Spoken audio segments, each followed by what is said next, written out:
Ah, baby, don't you think this island would be rather nice if there weren't anyone else here? Yi Wanwan lay on the side of the lake, a reminiscent expression on her face. Do you remember? Back then, we always wanted to find a place where no one could find us, a place that only had the two of us, and live there. I remember, Si Yihan replied. How could he not remember? Yi Wanwan sighed.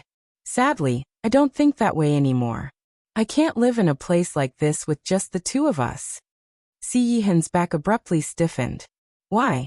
Yi Wanwan immediately replied. Because we have baby Tangting now. It should be the three of us now. Si Yihan had panicked for no reason. Amen. Seeing that Si Yihan was in her line of sight, Yi Wanwan completely relaxed. These past few days, it seemed like she was wreaking havoc everywhere, but in reality, she merely didn't dare to allow herself a moment of rest. Because the second she rested, she would recall those matters heavy on her heart.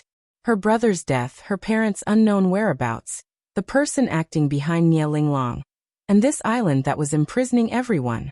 She needed to uncover everything as soon as possible. Ajio, when can we leave?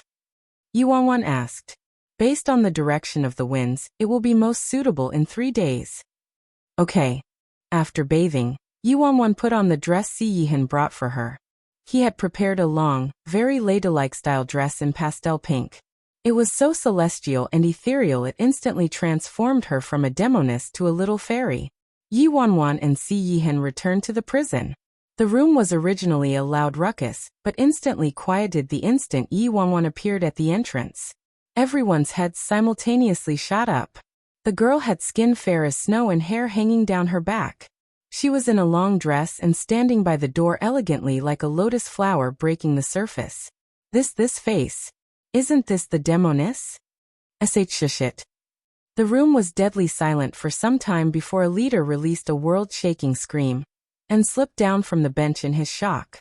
At the same time, the brother next to him was shaking and fell in the air, while someone else on the other side of the room knocked over the storage rack, producing a giant boom and dust storm. The prison turned into chaos, a ripple of gasps reverberating throughout the room. Everyone stared at Yi Wanwan like they'd seen a ghost. They weren't this shocked even when they were tricked by Yi Wanwan into stripping to their underpants. Fuck. This is Bai Feng? Am I seeing things? But that's Bai Feng's face. What's the fuss over nothing? She simply changed her clothes. Freaking. The problem isn't the fuss. The main point is where the heck did she get her new clothes from? That's right. I've never seen these kinds of clothes in the storehouse. Could they have been brought in from the outside? Everyone was talking at once. President Bai, about the ship, we've paid the fee. A leader hastily said to Yi Wanwan. Bai Feng, you've taken our money, so if there isn't a ship where you don't take us, you have to refund us 100 times the original cost. Upon hearing this, Si Yihan glanced at Yi Wanwan. Yi Wanwan. Ahem, what's the hurry? Any more squeaks from you and you're disqualified. Yi Wanwan snorted. Yi Wanwan turned to the man next to her. Ajio, look, they're teaming up to bully me, Si Yihan. Everyone was dumbfounded at that. They didn't mishear, right? Team up to bully her? Bully? Just who in the world was freaking bullying whom? They'd bought tickets for the ship, but they still had to freaking act like servants. Just who was the buyer and who was the seller? Alright, enough nonsense. Make preparations in these next 2 days and wait for my instructors to act. Also, whoever leaks out the news won't be able to leave at that time, and they will be everyone's enemy. You reap what you sow. Also, monitor each other between yourselves and make sure it'll be absolutely safe. After resolving the matter with the ship tickets, Yi Wanwan led Si Yihan away and found Haidang and Wen Ziren to discuss the plan for departure in 3 days. Later that night, inside a simple and crude house on the edge of the island, Si Xia was sound asleep with his arms around a rock, snores occasionally breaking the silence. Someone easily opened the door and slipped inside. When the newcomer saw Si Xia sound asleep, a cold glint surfaced in their eyes and their lips curled up with an icy, meaningful smile. The newcomer was holding a piece of rope and slowly walked toward Si Xia, stopping next to him. They pulled the rope around Si Xia's neck, seeming to want to choke him to death with it. However, when the visitor saw the hoe nearby, They appeared to change their mind immediately and tossed the rope aside, gently picking up the hoe. Punk, don't resent me. If you want to blame something, blame your own misfortune. As the visitor spoke, they clutched the hoe and aimed it at Xia before ruthlessly hacking it toward Xia without any hesitation. The amount of force wasn't light. Forget about a person's head, but even a large piece of rock would have probably been smashed to bits. At that moment, Xia suddenly turned over and the hoe missed. Damn, Punk. Your luck is good, but what's the point of living an extra 30 seconds? The person snorted and didn't stop their attack, striking Xia's head again. What depressed the visitor was that this punk managed to dodge both fatal blows successively. Humph! The visitor snorted. They returned the hoe to its spot and picked up the thick rope they tossed aside earlier. A second later, the visitor knelt over Xia, firmly locking him in place so that he couldn't move before wrapping the neck in their hand around Xia's neck. Ha ha ha, Punk. Let me see if you're lucky again this time. Turn around again. How will you freaking turn now? The visitor was dressed in black, and their face was covered by a makeshift piece weaved from the plants and flowers on this island. Their laugh was immensely unbridled and dramatic. Let's see if I can choke you little bastard to death today. The person snorted and pulled with both hands, harshly choking Xia's neck. This very instant, Xia's closed eyes shot open. Damn, who are you? Xia was stunned when he saw the person in black crouched above him. Hee little darling, I'm Bai Wuchang one. I came here for your life. The visitor answered with a chilly chuckle. Bai Wuchang. Where's Bai Wuchang then? Xia retorted almost immediately, not seeming to have woken up completely yet. Your grandfather Bai Wuchang is waiting for you in the underworld. The person in black shouted harshly. Big brother. Brother, don't kill me, brother. Xia yelled. Let's talk properly. However, the visitor didn't waste their words with Xia and used more force in tightening the rope around him, intent on choking him to death. Xia's face swelled with blood. He pushed the person off of him and took the chance to flee from the room. Let's see where you'll run. The person chuckled. They immediately pursued Xia. Before Xia could run more than a few steps outside, the person in black caught up to him and blocked his path. Just what grievances and hostilities do you have with me? Xia asked the person in the back. Enough rubbish. The person in black snorted and ruthlessly struck Xia with the hoe they brought from the house. Xia reacted rather fast and dodged in time. Soon, the person in black dashed toward Xia and choked him by the neck. Xia's arms swung madly in apparent panic, and his eyes turned bloodshot. Die! The person in black shouted coldly. At that moment, Xia finally stopped moving and viciousness appeared in his bloodshot eyes. I'm rather curious. Xia stared at the mysterious person. Just who are you? Why are you here to take my life for no reason? As Xia spoke, he gently tapped his finger. The mysterious person immediately released Xia like they were struck by lightning and staggered backward. Punk, I didn't expect you to have hidden so deeply. The person in black examined Xia for a few seconds and turned to leave. Since you're here, it won't be so easy for you to leave now. What do you say? The corners of Xia's lips curled up with a nefarious smile. Xia was extremely fast and grabbed the person in black by the back of their clothes almost instantly. The person in black turned around at once and both of them reached for the other person simultaneously. It's you. Xia snatched the mask concealing the face of the person in black and turned pensive when a pretty and sweet face was exposed. This woman was none other than the leader of Heavenly Owl, Haidang. As for Haidang, she was attacking randomly but accidentally scratched off a piece of skin underneath Xia's eyes. To put it precisely, this piece of skin didn't belong to Xia or any living creature. This was a piece of manufactured skin used to disguise someone's face, and was very, very thin. The tactile feeling in one's hands was very soft and no different than human skin. If this coincidence hadn't happened, who would have expected this to be underneath Xia's eye? A scar that had been hidden for who knew how long underneath Xia's eye was revealed. When it was paired with his nefarious smile, it would make one shiver unwittingly. Read latest chapters at Wuxia World. You come tell me. Why do you want to kill me? Xia questioned chillingly. Haiding didn't say anything as she looked at Xia. Since you won't talk, then never speak again. Xia snorted. He seemed to have the speed of a gale and seized the escaping Haitang. In his right hand was the hoe. Xia slammed the hoe toward Haitang's head. Haitang frowned deeply. Xia's strength completely exceeded her expectations. He was seriously too fast, and Haitang could even feel the wind produced from the hoe slashing across the air. Suddenly, a figure flashed between the two people. Bam! A giant noise rang out. Yi Wanwan blocked Haitang and caught the hoe. Haitang was most likely sent there by Yi Wanwan to purposely test him. President of the Martial Arts Union, long time no see. A comment came from Yi Wanwan when she saw the ferocious scar at the corner of Xia's eyes. The Martial Arts Union's president? Haitang stared at Xia in shock. Xia was actually the president of the Martial Arts Union. Yi Wanwan was initially only suspicious about all the abnormalities that Xia displayed, but never expected Xia to be the president of the Martial Arts Union. She was simply too familiar with this scar. It was caused by the claws of a wild wolf. Xia stared at Yi Wanwan and mulled over his thoughts for a long time before the corners of his lips turned up. His hoarse voice rang out. Ha! Worryless Nya. You really are very smart. If you came here to test me yourself, I would be able to determine your figure with one look. So, you had this woman come and test me. Not bad. You've improved. Yi Wanwan shook her head.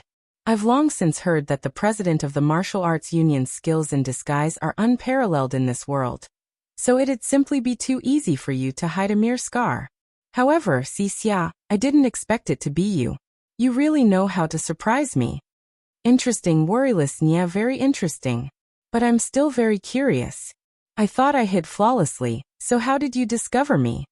Xia asked. Can you tell me? Flawlessly? You thought your disguise was flawless. Yi Wanwan couldn't help but snort. Just who gave him the confidence? He was clearly full of mistakes but thought he was flawless. Xia, I have to say that you disguised yourself very ingeniously as a whole, including our interactions in China. Unfortunately, you solely focused on the whole and overlooked too many details, Yi Wanwan said. Details? Xia was pensive. Of course, you have to consider every single little detail when facing a woman. Or else every woman can act like Sherlock Holmes, Yi Wanwan responded. I'm all ears, Xia said with a snort. There's no harm in telling you. I'll make you accept your defeat graciously. Yi Wanwan nodded in assent. In China, do you still remember how you once called me sister? That's the first thing. The second thing was when me and Audiobook dined at a restaurant one time, and you and Audiobook both guessed my likes and dislikes. On the surface, Audiobook won and guessed everything correctly while you didn't guess a single thing correctly. Haitang looked confused, not knowing what Yi Wanwan wanted to say. Guessing incorrectly, was there something wrong with that? Xia asked. There wasn't anything wrong with that before, but after my memory partially recovered, I realized in truth, you were the one who answered everything correctly, Yi Wanwan replied. To put it plainly, what Audiobook guessed was everything that Yi Wanwan liked while what you guessed was everything that worryless Nya liked. Yi Wanwan's eyes coldly glinted. Back then, Si Yihan did guess everything correctly, but her preferences were ones she adopted after becoming Yi Wanwan. As for Xia, he guessed worryless Nya's preferences correctly. When Yi Wanwan recovered her memories and recalled this matter, she found it very strange. Xia mockingly smiled at Yi Wanwan. So what? Me being able to guess worryless Nya's likes and dislikes could have been a mere coincidence. Even if it wasn't a coincidence, you couldn't have determined I'm the president of the Martial Arts Union simply based on that, right? Indeed, you're right. Yi Wanwan nodded. If that was merely everything, it naturally couldn't prove Xia was the president of the Martial Arts Union. When Yi Wanwan first recovered her memories, she was confused as to how Xia was able to guess worryless Nya's preferences, but never linked Xia to the Martial Arts Union. Xia's biggest flaw occurred on this island. Based on what you said previously, even if you weren't the president of the Martial Arts Union and weren't connected to the Martial Arts Union, you should have still known my identity, but your performance on this island was seriously too terrible. Yi Wanwan continued. First of all, you were captured the moment you entered the independent state, so how could you have heard of me? Even if you'd really heard of the president of the Fearless Alliance, Bai Feng, how could you have known that Bai Feng was Yi Wanwan? I don't think we've met before, right? Xia mulled over Yi Wanwan's words before replying. Ha! Indeed, you do really care about the details. Second of all, you said you were imprisoned on this island because of the ancient Sea clan. Unfortunately, Audiobook also came to the island. I asked Audiobook about you, but he refuted your story. The Sea clan has been peaceful and calm recently and nobody by the name of Xia paid them a visit. Aside from that, the Sea clan didn't send you here, Yi Wanwan said. Xia smiled faintly. That's right. Yi Yihan abruptly coming to the island wasn't within my expectations or control. In summary, after coming to the island, you found the storehouse too. How coincidental. Tell me, all the people on the island couldn't find it this whole time, but a newcomer like you found it? Was that really a coincidence? Yi Wanwan questioned. When you put it that way, my performance really was full of flaws. Xia smiled. If it was me who came to test you, it would have been as you said and you would have seen through my physique, so I specifically asked Sister Haitang to test you. Overall, the results were good. I don't recall the Xia in my memories having such frightening martial arts skills. Yi Wanwan said. Especially since Haitang coincidentally ripped off the mask by the corner of Xia's eyes, revealing the scar bestowed on him by a wild wolf. TSK, what a pity your memory doesn't seem to have completely recovered. Where's the fun in that? Worryless Nia? Xia smiled meaningfully. Enough rubbish. I'm also very curious as to why you came after me and tried to kill me back then. What I'm more curious about is why you infiltrated China's Sea family after hunting after me. And even Audiobook didn't know you were the president of the Martial Arts Union. Xia, you've hidden rather deeply indeed, Yi Wanwan said. Why did I hunt after you? Do you need to hear that from me? Xia asked with a smile. Before Yi Wanwan could answer, Xia continued. However, I can clear up other matters for you. Other matters? Yi Wanwan frowned faintly. Xia closed his eyes, the past surfacing in his mind. When he was young, the personality of his father, Bai, changed drastically because he was expelled from the independent state. Later, Bai returned to China's Sea family to accumulate power in waiting. Xia was born in China and grew up in China's Sea family, and originally didn't have that many complications in his life. This world appeared rather wonderful at first. However, Bai treated him more and more strictly, more and more harshly, and trained him inhumanely nearly every day. He once asked Bai why, and Bai's answer was that Xia was his only hope for returning to the independent state and the ancient Sea clan. Finally, Xia learned about the independent state and the world beyond his world. However, at that time, he didn't want to go to the independent state or become anyone's hope. His biggest wish was for less training, and to have a small world of his own like his peers. However, all of that was an extravagant wish. He vaguely recalled the year his father brought him to the independent state. This place that held some similarities to China, but was also a different, foreign land. He still remembered how Bai brought him to the ancient Sea clan with a heart full of hope, telling the ancient Sea clan that his son was a genius, and hoped the ancient Sea clan would forget about the past, and allow him to return to the ancient Sea clan since he brought a genius back. After that, the ancient Sea clan conducted all sorts of tests on Xia. Intelligence, martial arts talent, etc., etc. But Xia bore resentments against his father, Bai, and intentionally didn't cooperate in every manner possible. As a result, the test results ended with Xia not reaching the standards for both intelligence and martial arts talent. The ancient Sea clan expelled Bai from the clan again. It was autumn at that time, and the independent state was covered in snow already. In his raging fury, Bai tossed Bai to some mountain, allowing him to perish on his own. As Yi Wanwan listened to Xia's narration, she finally understood why she ran into Xia in the mountains back then. It was a coincidence that led to Grandpa rescuing Xia. Xia, you're truly an ingrate. Yi Wanwan snorted at Xia. Back then on that mountain, Grandpa and I rescued you from the fangs of a wolf. Not only did you not pay us back, but you did this kind of thing. Xixia's gaze landed on Yi Wanwan, and he chuckled lightly. 1 second.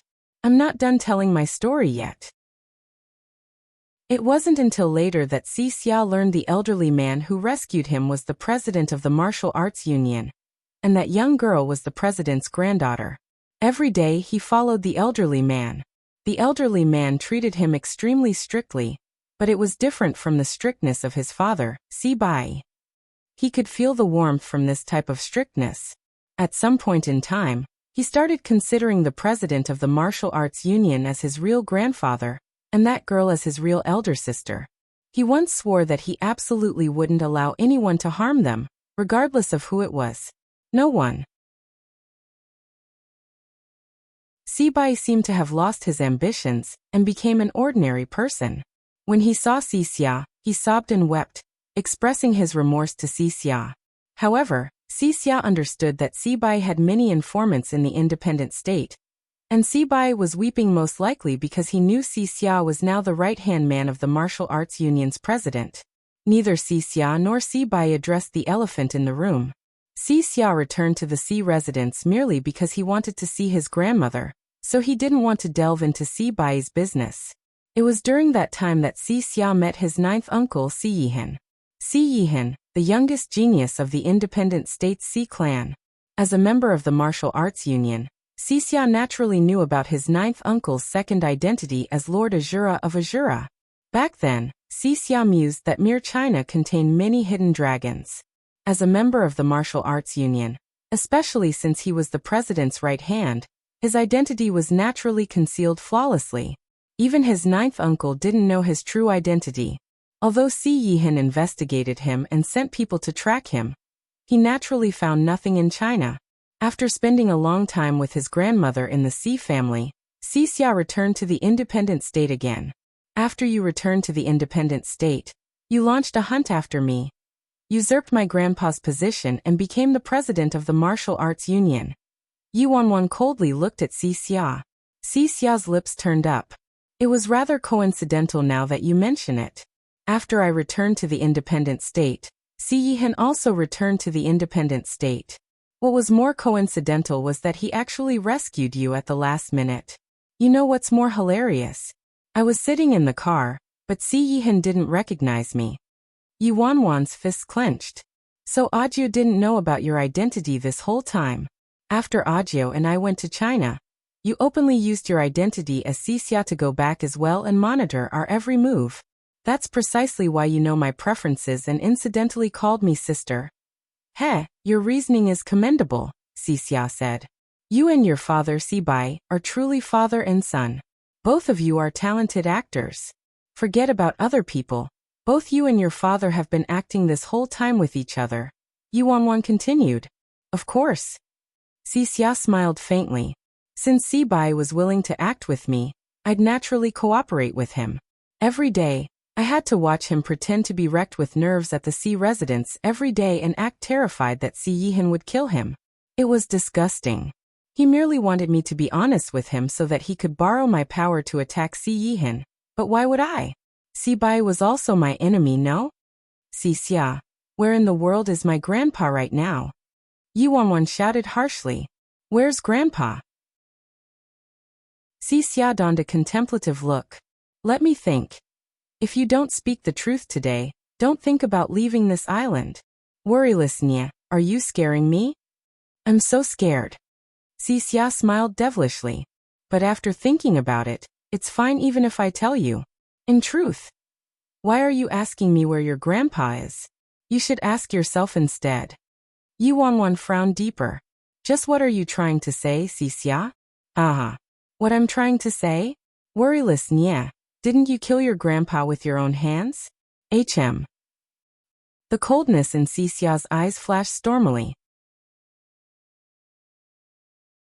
Haiteng took a step forward and said to Yi Wanwan, if you don't have this segment of memory, don't believe him. Before Yi Wanwan could speak, Haiteng continued. You know the friendship we had before, Worryless. We know each other very well. If you really killed your grandpa with your own hands like he said, there's no way news of it wouldn't get out. Don't believe him. Only after that did Yi Wanwan's complexion improve slightly. Indeed, she currently didn't possess this memory segment, so what really happened couldn't solely depend on Xixia's words. She killed her grandpa simply because Xixia said so? What absurd joke was that? You still won't tell the truth, huh? Yi Wanwan's gaze turned colder as she stared at Xixia. Heh. Ah, worryless Nye. Your ambitions were truly too great. You wanted to rule the entire independent state. You want to stomp everything beneath your feet. However, your grandfather was the president of the martial arts union, so he stopped you. However, you lost your most basic humanity and killed your grandfather with your own hands. Am I right? Xixia snorted. Stop spouting nonsense. Haiteng yelled at him angrily. Haiteng knew worryless Nye very well. If worryless Nye really possessed this ambition, she could have just stayed in the martial arts union since she would eventually take over as the president of the martial arts union. Why would she need to create the Fearless Alliance?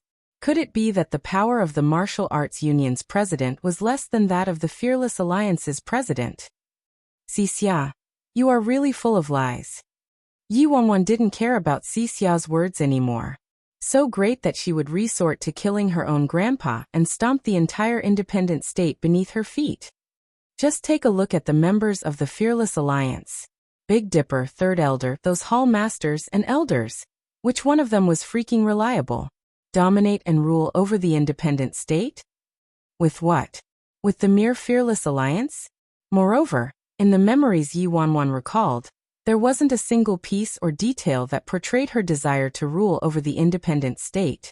Hence, what Xixia was saying was purely complete nonsense to confuse her. Oh, so you didn't want to rule over the independent state? Then I'm really curious why you would kill Grandpa? Could it be because Grandpa prohibited you from being with Si Yihan, so you harbored resentment and killed him? Xixia smiled faintly. Worryless, listen to this. He's simply uttering nonsense and is trying to mess with your mind. Don't be tricked, Haiteng said to Yi Wanwan. Sister Haiteng, I know. Yi Wanwan nodded at the other woman. Yi Wanwan then turned to Xixia and shouted, Xixia, stop spouting bullshit. If you won't tell the truth today, don't think about leaving. To Yi Wanwan, it was probably Xixia who wanted to overthrow her grandfather and usurp his position to stand at the top of the independent state's power pyramid. Then he wanted to cut the weeds and eliminate its roots, so he hunted after her. If that was really it, everything would be explained perfectly. Haha. Worryless Nye. Aren't you very detail-oriented and talented with logic and reasoning? Then think about this carefully. What happened in between all this? Do you not have this segment of memory because you can't remember it or because you're unwilling to remember it? Who is the true demon? Is it you? Xixia smiled faintly at that. Worryless Nye, do you really think you can rescue the people on this island? In reality, are you actually saving people or are you killing people? Before Yi Wanwan could respond, Xixia's figure flickered and melded into the dark. He disappeared without a trace in the blink of an eye. Worryless. What just happened? Haiteng asked Yi Wanwan after Xixia left. Yi Wanwan seemed to be familiar with the president of the martial arts union. Yi Wanwan shook her head. This matter was too complicated and couldn't be explained in a few words. We need to find Xixia, Yi Wanwan said. All right, Haiteng agreed. Yi Wanwan and Haiteng immediately combed the perimeters of the island in search of Xixia. However, this island was too large, and they were unable to find Xixia. Haiteng, keep this matter a secret for now so we don't affect everyone's morale. Yi Wanwan instructed Haiteng before they parted ways. If everyone knew the president of the martial arts union was on the island, and knew they were about to escape the island. I understand. Haiteng nodded. The next morning, Yi Wanwan sought out Si Yihan and told him everything that happened last night with Xixia. When Si Yihan heard the story, he didn't appear very surprised. Audio, don't tell me you knew Xixia was the president of the martial arts union a long time ago. Yi Wanwan furrowed her brows. The man shook his head. I didn't. Why are you so calm if you didn't know then? That's your real nephew. I already told you back in China to not trust him. Si Yihan looked at her. What do you know? Yi Wanwan asked curiously. I once looked into him, Si Yihan answered after a moment of thought. He frequently enters and leaves the independent state, but I was unable to discover his true identity despite the resources at my disposal. Si Yihan was suspicious of and took precautions against Xia long ago, so he wasn't surprised after learning that Xia was the president of the Martial Arts Union. Moreover, Si Yihan was well aware of how Si Bai brought Xia back to the independent state years ago, and used Xia as a bargaining chip to return to the ancient Si clan. But Xia didn't pass the exams. Si Yihan never cared about Si Bai, but his nephew Xia concealed himself very deeply. What should we do now? Xia knows about our plan, so... Yi Wanwan was somewhat concerned. Si Yihan wasn't worried about this though and replied, "This island masks all signals completely, and all communication devices are nulled. It takes 2 days to return to the independent state from this island, so even if Xia knows about our plan and wants to stop it, he can't do it in time." Only then were Yi Wanwan's worries assuaged. Soon 3 days had passed. Yi Wanwan and many leaders acted according to the plan and lit the entire island on fire. It wasn't long before heavy smoke enveloped the island. "Say Bai Feng, you better not harm us. If a ship doesn't come, we'll all be suffocated to death." Yi Wanwan wasn't concerned though. She accepted the ship ticket money already, so how could there be no ship? Not long after the island was set aflame, dozens of ships appeared in the sea. Ships from Azura, the Fearless Alliance, and the Nye family thickly dotted the distance. The guards the Martial Arts Union placed around the island were scattered within several rounds of attacks. Although the Martial Arts Union didn't place many guards around the island, they weren't weak. However, they couldn't withstand the surprise attack from 3 strong groups, and were completely overwhelmed in terms of numbers alone. The process went smoother than Yi Wanwan expected. Every prisoner on this island successfully boarded a ship and escaped from this island. After returning to the independent state, they didn't launch a crusade against the Martial Arts Union though. Everyone was unusually tacit in remaining quiet. Even the Fearless Alliance didn't retaliate against the Martial Arts Union in any way and didn't interrogate them in any manner. The return of the missing leaders evoked a major ripple in the independent state, and caused Yi Wanwan to become the most frequently discussed topic of every resident's conversation. The nefarious president of the Fearless Alliance actually discovered where the leaders were imprisoned and rescued them. This was a hot topic. As for the Martial Arts Union, they didn't respond in any way, as though they were ignorant of this matter. For these returning leaders, their biggest priority was to rebuild their strength in the independent state and recuperate for a while. No one was foolish enough to condemn the Martial Arts Union as soon as they escaped from the island. Moreover, none of them had concrete evidence that proved it was the Martial Arts Union who imprisoned them. After returning to the independent state, Yi Wanwan rested for 2 days before visiting the Ling residence. In the Ling residence living room, an austere elderly man's gaze landed on Yi Wanwan, affection filling his eyes. "Worryless, come to Grandpa." The elderly man waved his hand at Yi Wanwan. Yi Wanwan obediently nodded and sat down next to the elderly man.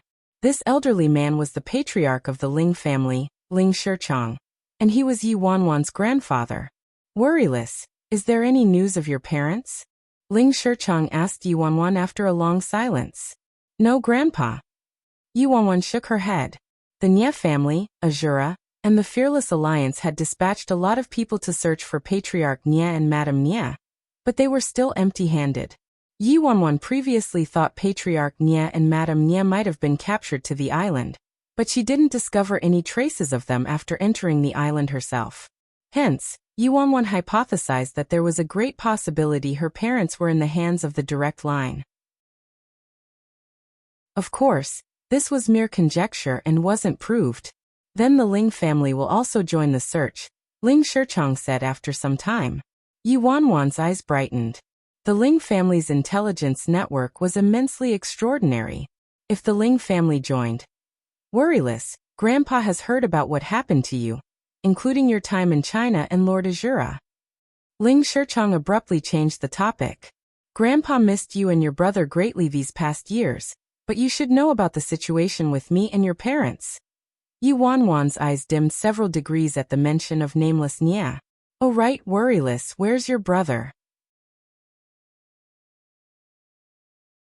Nameless Nia's matter wasn't publicized, and the Nia family locked down the information immediately, so even the Ling family was clueless. Alright.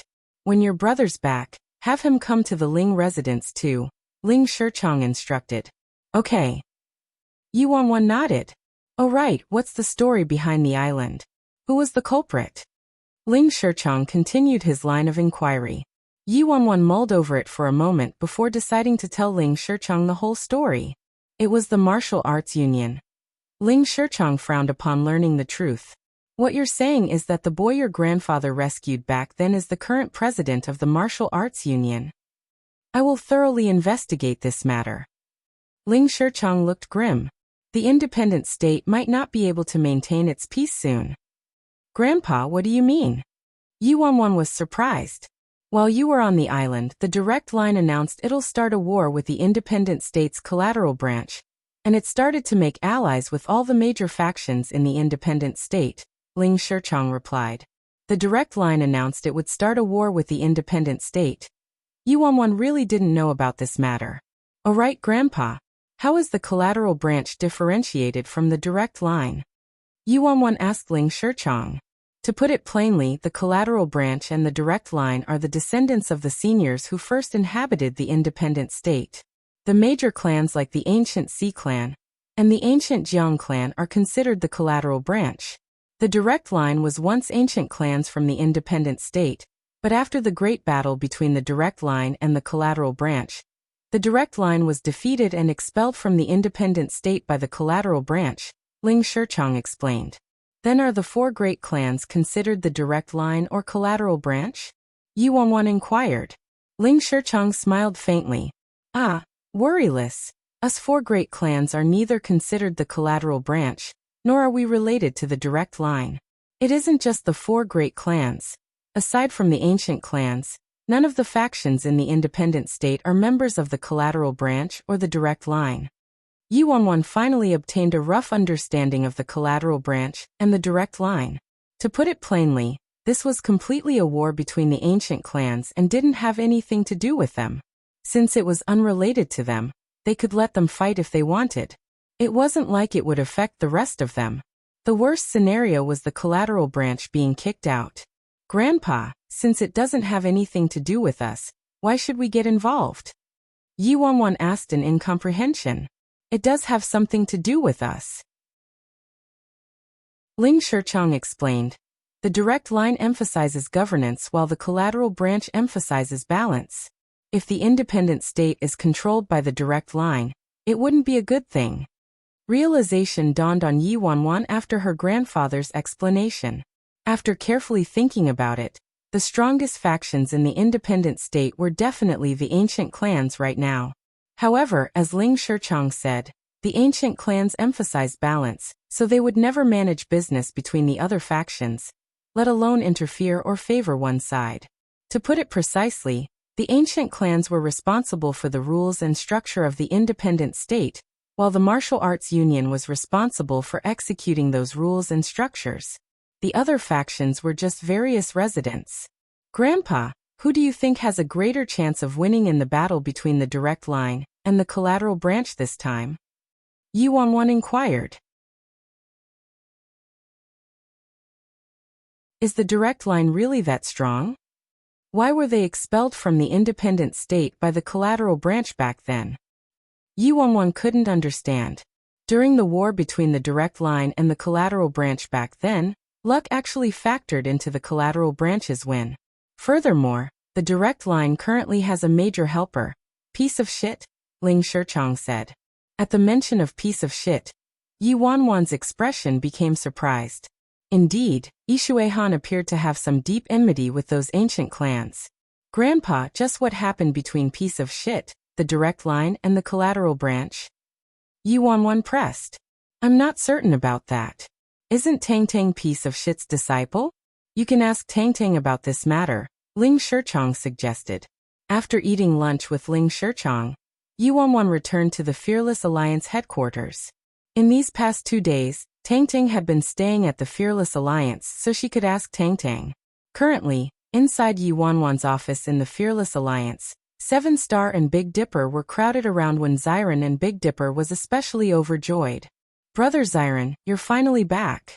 Without you, the Fearless Alliance was a tiger without its wings and a male eagle without its eyes," Big Dipper rattled on. Seven Star shot Big Dipper a look. A male eagle without its eyes. He was such a good conversationalist. When Xiren merely smiled, showing no care regarding Big Dipper's description. "What are you all talking about?" Yi Wanwan asked as she pushed the door open and entered. "Sis Feng, you're back. Visit website our list novel. Come." They walked up to her immediately. "Xiao Feng, while I was gone, you've taken good care of the Fearless Alliance," when Xiren commented with a smile. The old Fearless Alliance solely relied on these two pillars. One was President Fearless by Feng, while the other person was Wen Xiren, and neither person was dispensable. Relying on those elders and hall masters was obviously improbable. In the entire Fearless Alliance, only First Elder and Seven Star were on the normal side, an incontestable point. Before Yi Wanwan could speak, when Xiren suddenly said, "People from the direct line came this morning." "What?" Yi Wanwan was dumbfounded. People from the direct line visited the Fearless Alliance? "That's right, Sis Feng, an old man came this morning. He was a member of the direct line. If I didn't see how old and infirmed he was, I would have kicked him to the ground," Big Dipper grumbled. "Brother Xiren, why did members of the direct line visit the Fearless Alliance?" Yi Wanwan asked when Xiren. "Since you weren't here, I didn't talk long with them and sent them away. They should be back again soon," when Xiren replied. "Got it." Yi Wanwan nodded. She was rather curious why members of the direct line came here. After chatting with Wen Xiren and the other two, Yi Wanwan went to find Tang Tang, the Fearless Alliance's 13th floor. Tang Tang was currently lying on Great White's stomach while Virus kept yawning with his head lowered on Tang Tang's left. The drowsy Tang Tang was invigorated the second he saw Yi Wanwan entering the room. "Tang Tang, if you don't read more books, Mommy will send you to school," Yi Wanwan said to Tang Tang. "Tang Tang has been reading," Tang Tang objected. "Tang Tang, you definitely don't want to become uneducated like your Uncle Big Dipper when you grow up, right?" Yi Wanwan asked. "Alright, Tang Tang. Mommy has a question for you." Yi Wanwan pulled Tang Tang into her arms and sat down on the sofa. "What is it, Mommy?" Tang Tang asked curiously. Do you know the story with your master, Ishuehan?" "Do you know why your master hates the members of the ancient clan so much?" Yi Wanwan inquired. Although Yi Wanwan knew Ishuehan had a tremendous conflict with those ancient clans of the independent state, she didn't know about the origin of the conflict. Yi Wanwan didn't think Ishuehan's hatred against the ancient clans was that simple either. The independent state had 5 major ancient clans. They were the ancient Si clan, the ancient Yin clan, the ancient Hua clan, the ancient Jiang clan, and the ancient Ing clan. Ishuehan didn't hate a single specific ancient clan. He hated all of the ancient clans. "Mommy, I know a little," Tang Tang responded after a moment of thought. Yi Wanwan's eyes brightened. She originally just wanted to give it a try and didn't expect Tang Tang to really have gossip to share. "Tang Tang, tell Mommy," Yi Wanwan said happily. "But, Mommy, Master doesn't like other people knowing about his story," Tang Tang said. It appeared Ishuehan really had some sort of history behind him, and he didn't want other people to know about it. However, the more Tang Tang acted like this, the more curious Yi Wanwan was. "Tang Tang, your master is right, you mustn't tell other people. Otherwise, if your master finds out, he'll definitely be unhappy." Yi Wanwan paused and smiled at Tang Tang. "But, that's for other people. Is Mommy other people?" Tang Tang finally nodded and spilled everything he knew to Yi Wanwan. This story had to start from the war between the direct line and the collateral branch. Ishuehan's mother was originally a member of the direct line, but she was merely an ordinary woman and cut ties with the direct line when she was young, moving to live on the fringes of the independent state. After the war between the direct line and the collateral branch erupted, it persisted for many years until the direct line was defeated and expelled from the independent state by the collateral branch. "If you wanted to hear my story, why didn't you ask me directly?" As Yi Wanwan became entranced with the story, An aloof male voice came from behind her. Damn. You scared me to death. Yi Wanwan seriously jolted in fright when she saw Yi Shuihan entering suddenly, guilt crawling up on her. Master, Tang Tang called. Why are you here, knight-errant? Yi Wanwan stared at the man before her, stunned. I came to see my disciple, Yi Shuihan replied. What? You seem very interested in my story? Yi Shuihan asked her. No way. I was just curious about the relationship between you and the direct line, knight-errant Yi, and why you hate the ancient clans so much. Yi Wanwan answered with a smile. The corners of Yi Shuihan's lips turned up with an inexplicable smile. The origin of everything. Back then, he hadn't entered the independent state yet, and was living south of the independent state. He lived an ordinary life with his mother, depending on each other for survival. That girl's appearance splashed strokes across his life. Yi Wanwan keenly listened to Yi Shuihan's recount with relish. Having the protagonist himself tell the story added a better flavor to it. That girl became your girlfriend? Yi Wanwan asked Yi Shuihan. Moreover, right now that girl didn't appear to be by Yi Shuihan's side anymore. That girl later moved into Yi Shuihan's home and lived with Yi Shuihan and his mother. Until one day, Yi Shuihan went out. When he returned home, he saw his mother dead on the dining table, lethally poisoned, and the girl was lifelessly sitting on a stool. Under Yi Shuihan's intense interrogation, the girl finally spoke the truth. In truth, she had poisoned the food already, and this lethal poison was originally reserved for Yi Shuihan. However, at the last moment, the girl hesitated and intended to throw away the poisoned dishes. Unfortunately, Yi Shuihan's mother coincidentally consumed the poisoned food and died. Yi Wanwan couldn't help but shiver after hearing that. After carefully thinking about it, every time Yi Shuihan ate a meal, he needed to carefully examine the food, as though he was afraid of it being poisoned. It turned out it was this incident that left behind an indelible shadow in Yi Shuihan's heart. What happened to that girl? Yi Wanwan stared at Yi Shuihan, wanting to know the ending. I killed her. Yi Shuihan replied aloofly. Yi Wanwan sank into contemplation. It'd be better if she listened to these types of stories less often. On second thought, Yi Wanwan realized something was amiss. What did this have to do with Yi Shuihan antagonizing the collateral branch? Could it be that girl was a member of the collateral branch? Later, Yi Wanwan learned that the girl really was a member of the collateral branch. Back then, the collateral branch found out about Yi Shuihan and knew Yi Shuihan's mother belonged to the direct line. The collateral branch was worried Yi Shuihan would join the direct line's camp, so they picked a well-trained assassin from their elites, and that girl was the chosen assassin. Yi Wanwan was rendered speechless by Yi Shuihan's recount. Wasn't this too melodramatic? So don't you think those ancient clans all deserve to die? Yi Shuihan asked as he looked at her. Yi Wanwan shook her head, dumbfounded. Not necessarily. Not necessarily? Yi Shuihan frowned lightly. Hard to say. Yi Wanwan rubbed her chin. Really can't say, Yi Wanwan sighed. How should she say this? Although the collateral branch really was terrible based on Yi Shuihan's narration, and those ancient clans did deserve the hate. But Yi Wanwan realized a fact. Her man Si Yihan was also a freaking member of the ancient clans. So how should she respond?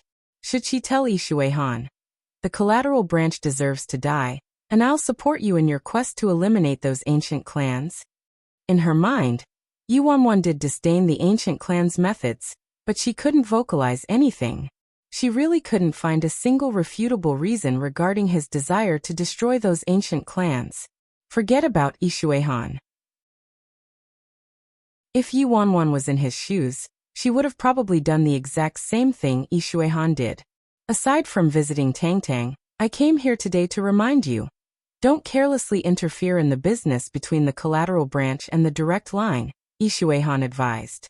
You're definitely going to take action, right? Yi Wanwan asked with a frown. The battle between the direct line and the collateral branch is unrelated to me.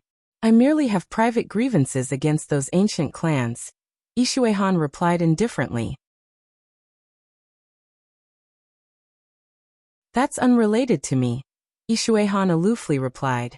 However, based on the current situation, a battle is unavoidable.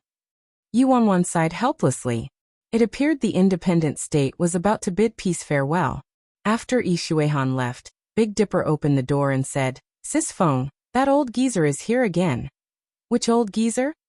Yuanwan glanced at him. "That old geezer from the direct line, the one who visited this morning," Big Dipper explained. "All right, I'll be right there." Yuanwan nodded. Yuanwan was very intrigued by the direct line's sudden visit too. Just what was the direct line's goal? "Mommy, I also want to go." Tang Tang spoke up. "Be good, Tang Tang. Mommy is going to take care of business. Play together with Great White and Little Black. Mommy will be back soon." Yuanwan smiled. "Okay." Tang Tang was compliant and nodded. A moment later, Yuanwan cleaned up a little and followed Big Dipper to the conference room. Inside the conference room, an elderly man was dressed in a black shirt and black pants, looking very proper. He sat on one side with a cane in hand. "This is the president of the Fearless Alliance, Bai Feng." Big Dipper made introductions. The elderly man nodded and scrutinized Yuanwan before using his cane to stand up. He greeted Yuanwan with a smile. "President Bai, it's an honor to meet you at last." "No need for the formalities, elderly sir. May I ask what urgent matter you had for visiting our Fearless Alliance?" Yuanwan sat down and looked at the elderly man from the direct line, cutting straight to the point. The elderly man smiled faintly. "President Bai is very straightforward, great.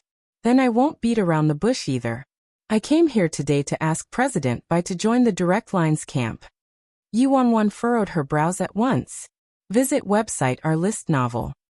She never anticipated the objective of this elderly man's trip would be to rope her to their side. However, on the other hand, Yuanwan understood. There would definitely be a great battle between the direct line and the collateral branch. And there were many factions in the independent state. Whether it was the collateral branch or the direct line, they probably wished to pull these neutral factions in the independent state to their side. This way, they would have a greater chance when the battle came. Upon seeing Yuanwan's silence, the elderly man continued with a smile. "In reality, President Bai should know that our direct line is the legitimate heir of the independent state. Moreover, the direct line is stronger in strength. Of the 12 independent states, our state has become the bottommost state. Back then, was our state ever this pitiful? What do you think, President Bai?" "The 12 independent states." Yuanwan looked pensive. This piece of memory was indeed a part of the memories that Yuanwan recalled after the Scarlet Flame's headmaster's hypnosis sessions. It was her grandpa who told her about this too. In truth, the independent state was actually the independent states, and was composed of 12 enormous islands. The independent state they were currently in was merely one of the 12 islands, and it wasn't until these 12 islands combined together that the true independent states were formed. However, no independent states had any mutual interactions, so not many people knew about this. "President Bai, as long as the Fearless Alliance is willing to support our direct line, when the direct line gains control in the future, we can guarantee that the Fearless Alliance will definitely become better than you are now. What do you think?" The elderly man from direct line proposed amiably. "Please speak, President Bai," the elderly man said. "My parents, the madam and patriarch of the Nye family, they were captured by the direct line, right?" Yuanwan asked him. "Yes." The elderly man from the direct line nodded frankly. Yuanwan didn't expect this old man from the direct line to be this honest. He was too honest. She didn't freaking know how to respond. "I know President Bai has some misunderstandings toward our direct line, and the main cause of this misunderstanding is Nye Linglong." The elderly man smiled at Yuanwan. In truth, the direct line has too many members, and a member like Nye Linglong is merely considered an offshoot and not worth a mention. Our direct line can't demand every member to obey the rules. Someone always acts recklessly and disobey the rules. There's nothing we can do. The corners of Yuanwan's lips twitched. What kind of freaking twisted logic was this? The direct line's members were disobeying the rules and acting recklessly outside, but it was unrelated to their direct line? Couldn't he have some shame? In truth, Nye Linglong is extremely ambitious. To be quite honest, the direct line doesn't like overly ambitious people like her. so we've already kicked her out of the direct line. As for President Bai's parents, they were captured by Nie Linglong, the elderly man continued. For some reason, Yuanwan suddenly started respecting the direct line for being able to say something like this without skipping a beat, and tossing away all responsibility so cleanly. They truly had thick hides. After all, Nie Linglong was dead, so they could say whatever they wanted. President Bai, if you're willing to join the direct line and persuade your parents to support the direct line, we can immediately release them, the elderly man added. Heh, let's not waste our breaths. Tell me, just who was the mysterious person Nie Linglong reported to? He and Nie Linglong killed my brother, so I will make them pay with their lives. A cold glint flashed across Yuanwan's eyes. The elderly man's eyes glimmered. President Bai, there isn't any mysterious person. Third elder shouted coldly.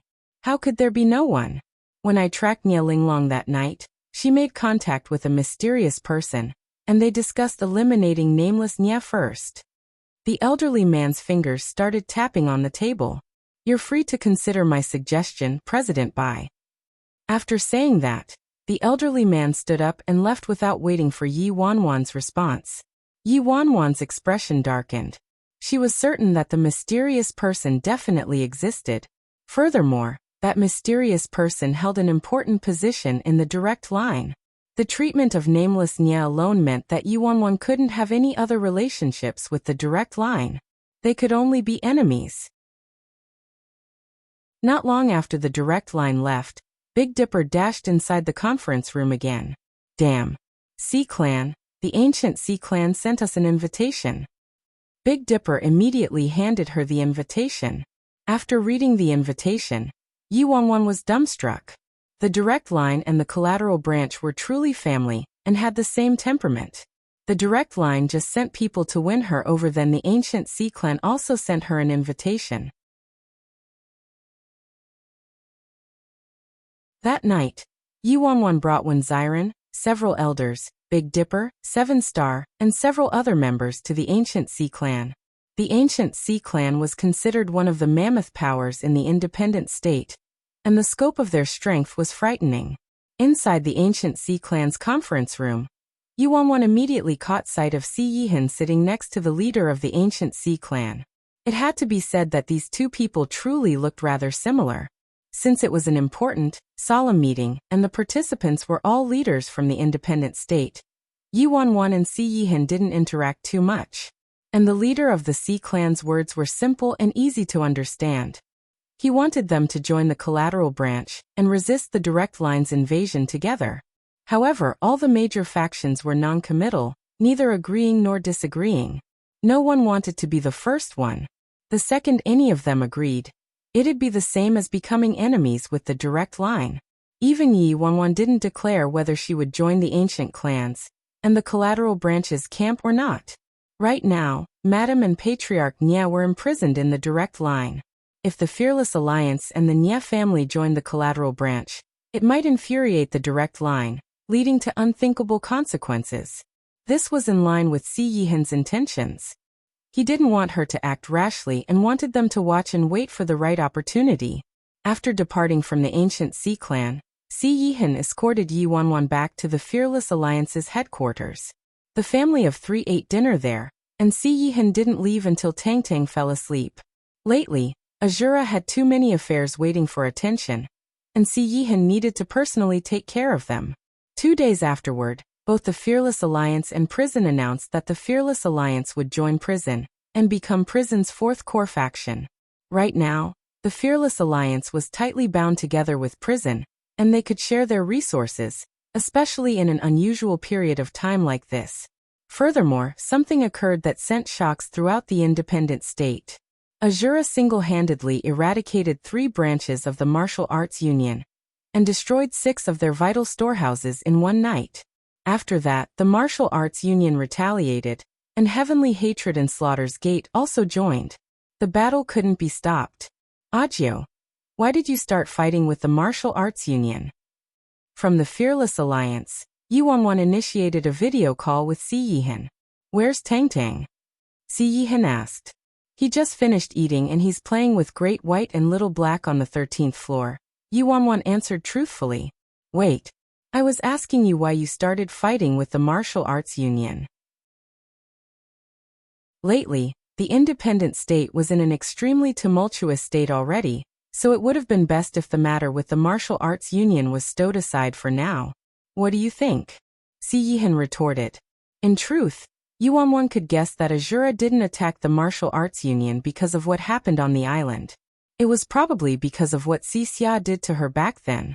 However, making anyone from prison assess the current situation was simply unrealistic.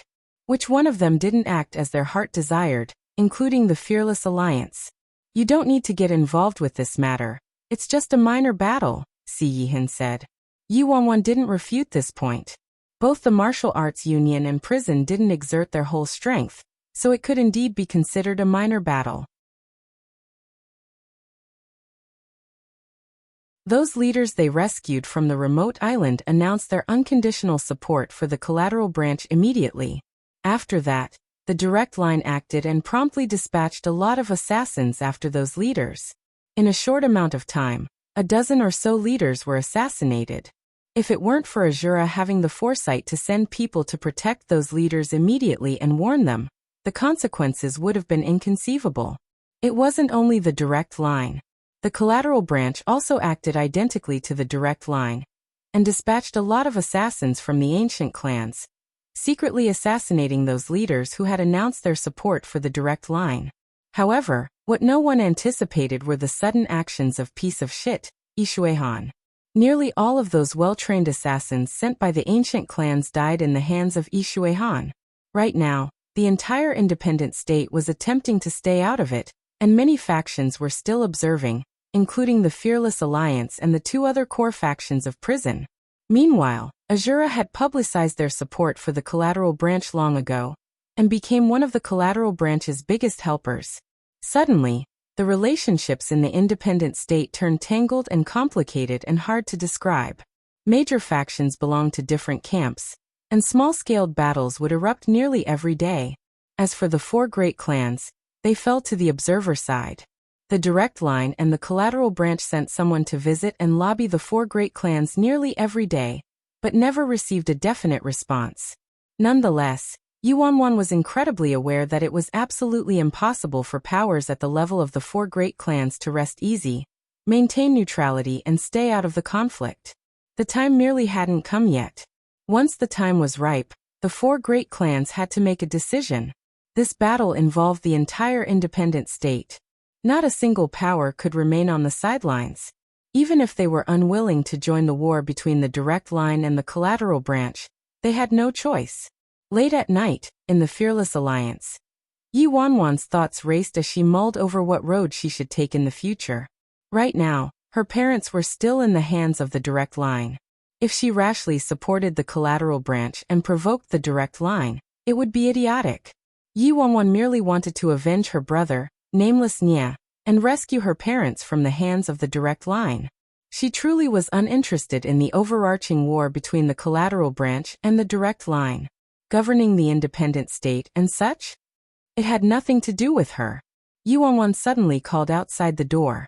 "Sis Feng, you were looking for me?" Big Dipper entered the room. "Call some people. We're going to visit the direct line," Yuanwan instructed. Big Dipper was dumbfounded.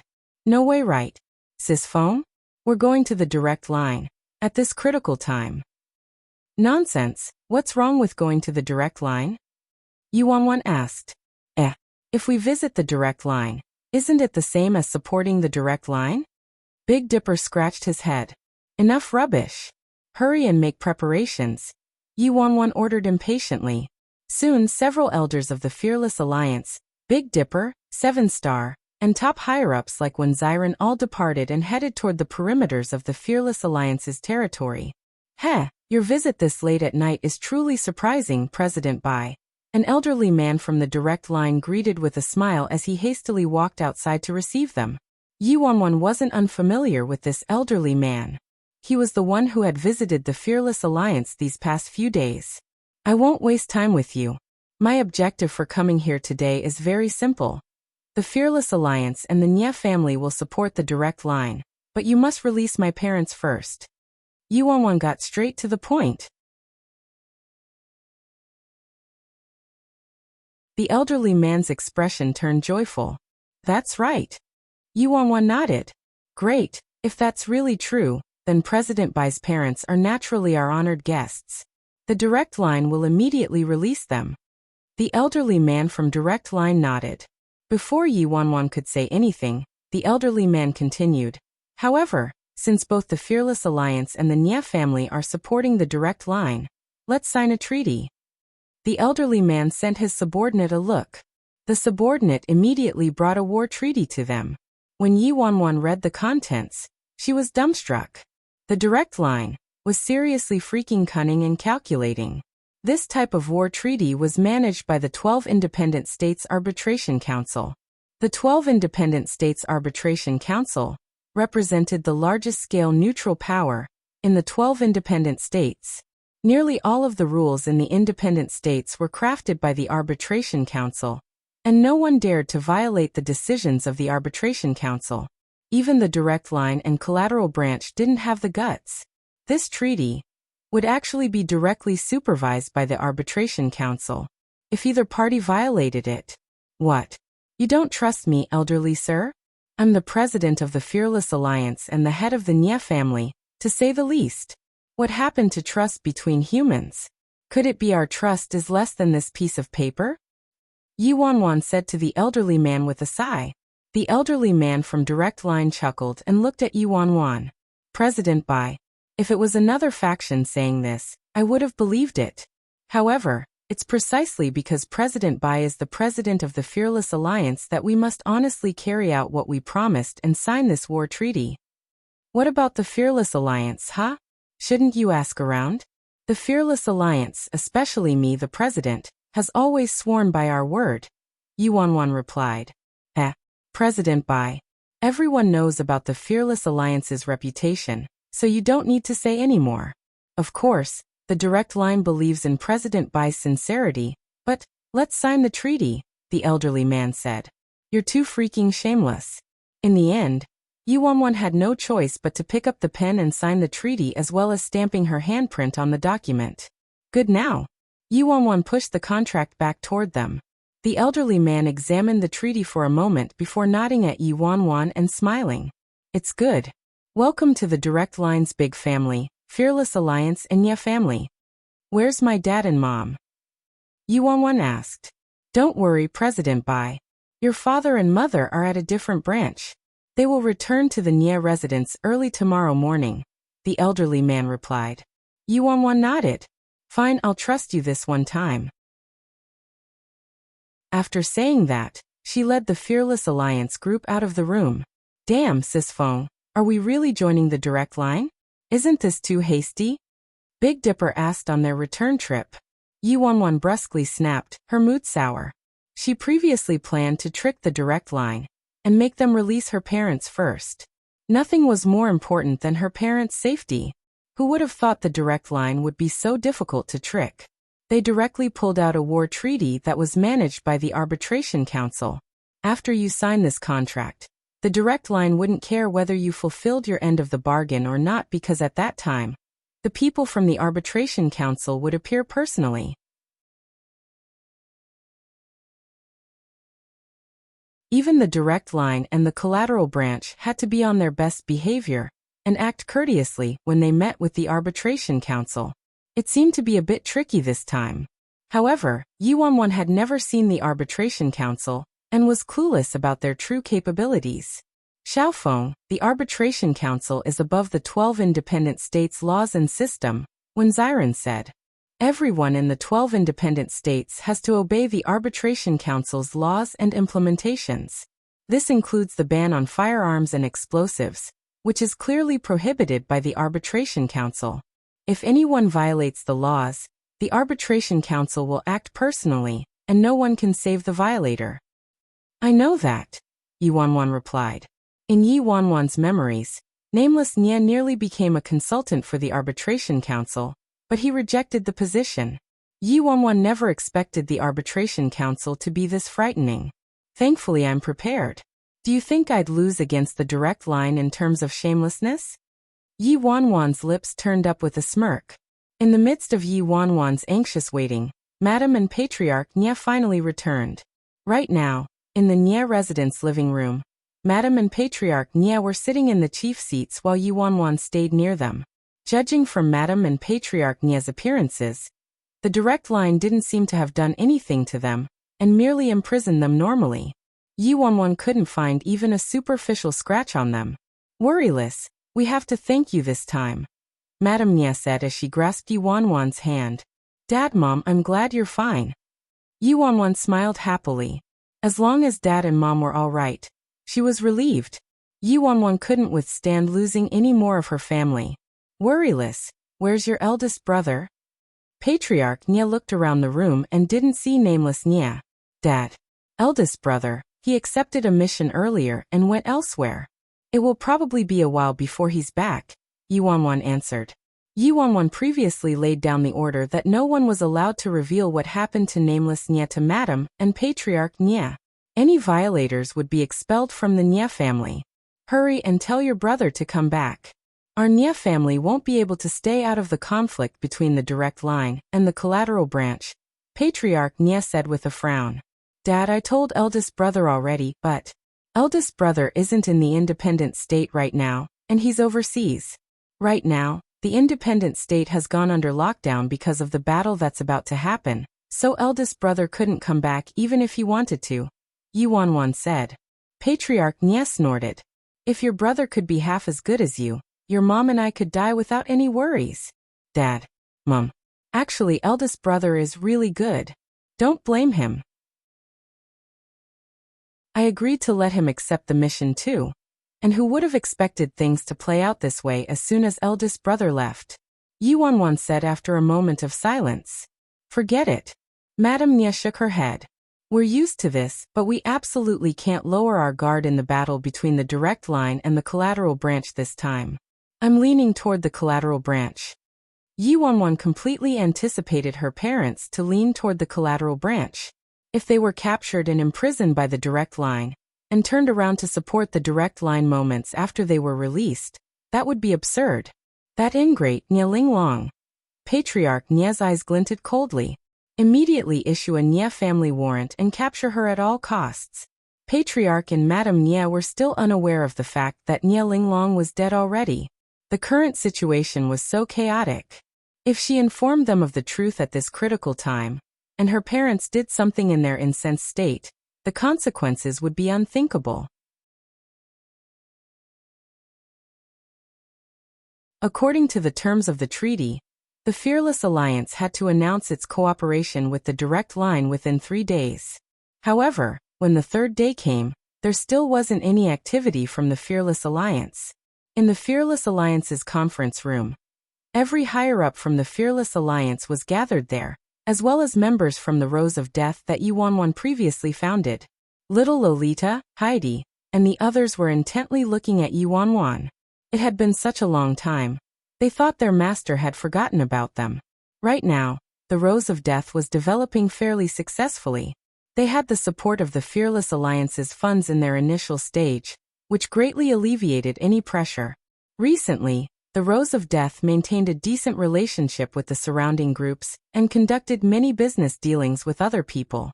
The Rose of Death today wasn't the Rose of Death of the past anymore.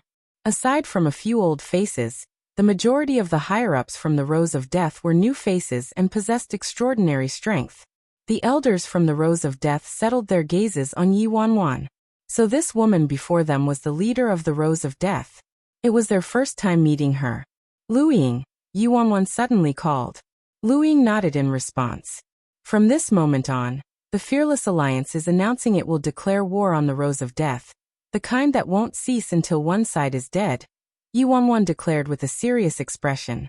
Whether it was the higher-ups from the Fearless Alliance or the higher-ups from the Rose of Death, they were dumbfounded. What freaking game was this? The Fearless Alliance was declaring a life-or-death war on the Rose of Death? Just what was their president playing at? Didn't both the Fearless Alliance and the Rose of Death belong to her? If a war was declared, wasn't it the same as fighting herself? Sisfeng, what do you mean? Big Dipper looked at Yi Wanwan in incomprehension. The literal meaning, Yuanwan replied. Before Big Dipper could respond, Luying suddenly stood up. From today onward, the Rose of Death is at war with the Fearless Alliance. Within half a day, news of the Fearless Alliance and the Rose of Death at war with each other rapidly spread throughout the independent state. All the major factions in the independent state started paying attention to this inexplicable war between the Fearless Alliance and the Rose of Death. The Rose of Death? Which Rose of Death? Is it that world-class power Rose of Death? How's that possible? If it was really that Rose of Death, news of them would have burst everywhere already. Moreover, why did the Fearless Alliance have to declare war on that old Rose of Death? Are they suicidal? Is that even a question? It must be some new emerging power, and the leader is probably an admirer of the old Rose of Death, so they named their group the Rose of Death too. Strange. How did a new minor faction like the Rose of Death suddenly become enemies with the Fearless Alliance? The Fearless Alliance's own strength is frighteningly fearsome already, and it recently announced it would become Prison's fourth core faction days ago. All the groups in the independent state couldn't understand the Rose of Death's suicidal behavior, and simply treated it as a show. Some factions believed that the Rose of Death was merely impulsive. There was no way they would really start fighting. It probably wouldn't be long until they knelt in front of Baifeng to kowtow and apologize profusely.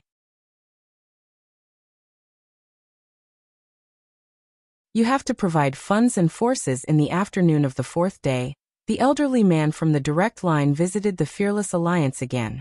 Yi Wanwan received the elderly man in the conference room. President Bai, I remember we previously signed a war treaty, right? The elderly man asked. When Yi Wanwan heard that, the corners of her lips turned up and she nodded. Of course I haven't forgotten. The direct line honors promises, and I naturally wouldn't go back on my word either. Amen, then this is a little strange. The war treaty clearly states that the Fearless Alliance needs to announce it has established an alliance with the direct line within 3 days of signing the treaty. It has been 4 days now, but the Fearless Alliance is still immobile. Don't you think this is a little improper, President Bai? The elderly man asked. What are you saying, sir? Don't you know that the Fearless Alliance has declared war on a group? Yi Wanwan retorted with a faint smile. Oh, are you referring to that admirer of the Rose of Death, President Bai? The group that's also called the Rose of Death? The elderly man said pensively. That's right. Yi Wanwan nodded hastily. President Bai, based on my knowledge, that Rose of Death was founded recently and can't compare to the Fearless Alliance in both finances or manpower. Moreover, what is the Fearless Alliance going to battle with the Rose of Death have anything to do with announcing your alliance treaty with the direct line? Elderly sir, that's not right. First of all, you're overly underestimating the Rose of Death. Although they're still a young group, they're swimming in money and had a large number of experts join in a short amount of time. So their scope isn't inferior to the Fearless Alliance at all. Also, you said it yourself, elderly sir. The Fearless Alliance signed an alliance treaty with the direct line. And it's written in black and white in this treaty that this is a mutual alliance. If the direct line engages in a war, the Fearless Alliance will unconditionally support you without shirking. We'll provide money if we have money, and provide people if we have people. Similarly, if our Fearless Alliance goes to war, the direct line also has to unconditionally support us. Yi Wanwan smiled faintly. The elderly man became contemplative after hearing that. His fingers lightly tapped the surface of the table as he looked at Yi Wanwan. So, what are you saying, President Bai? Not much. Sure, the Fearless Alliance will immediately announce it has reached an alliance agreement with the direct line. Yi Wanwan then called First Elder into the conference room. President. First Elder stopped nearby and looked at Yi Wanwan.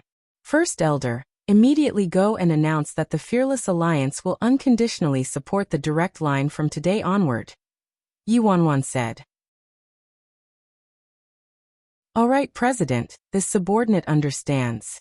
First Elder nodded before promptly turning to the elderly man from the direct line.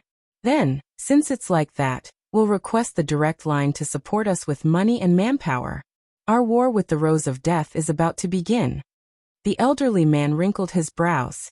Was President Fearless acting slick with him? Right now, The direct line was preparing intensely for its war with the collateral branch. How could they have extra finances and manpower to help the Fearless Alliance fight against another faction? Moreover, back then, the direct line made the Fearless Alliance sign a war alliance treaty, so that the Fearless Alliance would support their direct line. How come the Fearless Alliance was making the direct line provide money and strength to help them go to war instead? What cosmic joke was this? Thinking on your behalf, First Elder. Yuanwan shot First Elder a look. What are you saying? Does the direct line need us to remind them? Yuanwan slapped the treaty on the conference table. Everything is written clearly in this treaty. Are you saying direct line will be indifferent to the Fearless Alliance's struggle against the Rose of Death?